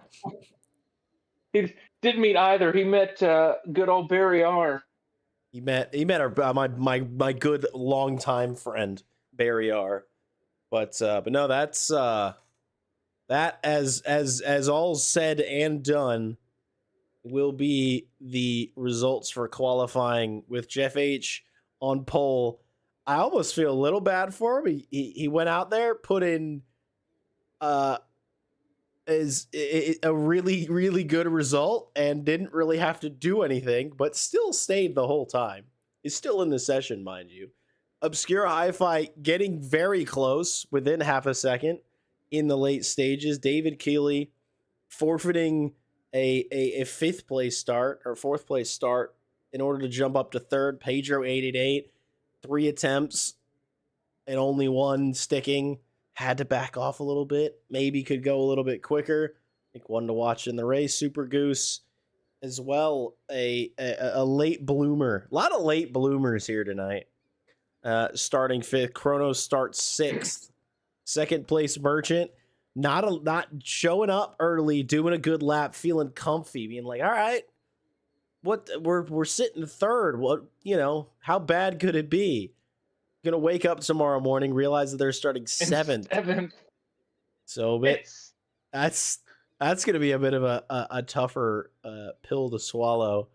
Panamike 19 starts in 8th. Something Fierce starting in 9th, though one could ask maybe a bit more time there, as well as Massaw's. You sort of look at those first laps and you're like, it could have been better. Cameron Magruder calling it early as well, knowing that there is a little bit more speed, but not being able to find it. Matty Ice, that 3rd lap haunts. It could have been a 9th place start if not for the mistake and meeting our good pal at turn 3. Gabriel Prado will start 13th. Crazy Mittens 14th. Mayo Reales 15th with Spamuel and 72 Charger not being able to complete their full 4 laps. And special thanks to Sam Gray for ending it in such a fashion, because that was the exact right way to end off the night. Not in a whimper, but in a massive crash. That was a huge closer to tonight's event, and I will be racing in the event, provided my internet doesn't give me the old shaft again. Folks that did not post valid times tonight, these will be the qualifying results. Sam will start 16th, 72 Charger 17th, Randy 18th. And then folks that did not attend qualifying will be positioned on the grid behind the drivers that qualified in order of registration time. So I think Costa was the first driver that was not in attendance tonight that registered after, and I knew he wasn't going to be here. So you kind of imagine, if everybody from the first 15 drivers showed up to qualifying, the first guy, the 16th driver to register that didn't show up to qualifying is going to be here, and we'll organize all that in the drivers meeting. But the grid is set for, I think, a very interesting Indianapolis 500 on Saturday. Unfortunately, some of us have real jobs, and I don't have your lead job. Commentator here. I will be filming an opera performance, so slightly more. What's the word? Restrained than an Indy 500, perhaps. Definitely less exciting though, but yes, I will be So doing that. the sad news being then that Papa Bless will not be here with us in the box on Saturday. I really hope to race. So I think what we will be doing, to give you all kind of a heads up, we will run the race Saturday, and either Sunday afternoon or Monday evening, I will rerun the race with commentary. Jack, if you're available and want to attend, you're more than welcome. But I will rewatch the race with broadcast commentary because I think we've got a good race set up on our hands for Saturday's 500. Yeah, I hope so, and best of luck to everybody driving, and um I'm sure it'll be an enjoyable race. I'm a bit disappointed I won't be there, but I need to pay money for things, so therefore I need to acquire money. Therefore, I need to work. It's dumb, and I should just be paid for existing. But it'll certainly be a great race, and best luck to everybody. Thank you for everybody who showed up tonight. It was an incredible amount of fun. Thank you to everybody in the YouTube chat who joined. It's been a very busy evening that got off to a bit of a slow start, but it was excellent. I mean, we're about 3 hours into this qualifying event. I didn't even know that it would. I can't even believe it's been that long. The only reason I know it's been a while is because my body's telling me, dude, it is past your bedtime. But man, it was so worth it. It was so worth it. Thank you, Mr. Les Paul, for joining me in the box tonight. It was a lot more fun having you with me, and no, it was grand. Any final words? Any thoughts of wisdom? Any tips, tricks before the Indy 500 that you want to say before we sign off? Man, tips and tricks I don't have, but don't miss it because it will be a brilliant race. And there's still time to sign up. If you couldn't attend the qualifying, like I said, you'll just be positioned at the back of the field in order of registration. So check America's Racing League out over on SimGrid. And I believe the links are all somewhere in the YouTube channel. And get signed up, run the race. We start at 7 p.m. Eastern time on Saturday, so it'll be an evening race, and it'll be a full distance 500. So the grid will be set based on tonight's results, and we'll go racing, and then we'll have an off week. Go and enjoy the real Indy 500. And Formula USA 2026 Season 2 schedule did get released last week. Registration is open for that, and it is a freaking banger of a schedule. So if you enjoyed watching these cars go around in circles, you'll really enjoy some of the tracks we're taking them to next season for the Formula USA Championship. And Jack can attest to that series being an absolute blast to watch. I raced it, and I went back and watched the races, and it was just as exciting watching it as it was driving it. They are pretty damn good. It's a good series. It's a good car. And lots of good talent out there. But from us here in the booth, make sure to check us out on americasracingleague.com if anything interests you. Have a wonderful night. Go to bed. It's past your bedtime. And stay safe. And certainly wish everybody good luck at the 500. And come back for either whoever is streaming of the drivers, give them support during the race. Be sure to come back for the recap the following, whenever it is. Information about that will be in the Discord, which you should already be in anyways. Enough womble from me. I'm off to bed. Be good to yourself, and we will talk to you all very soon. Thanks, Jack.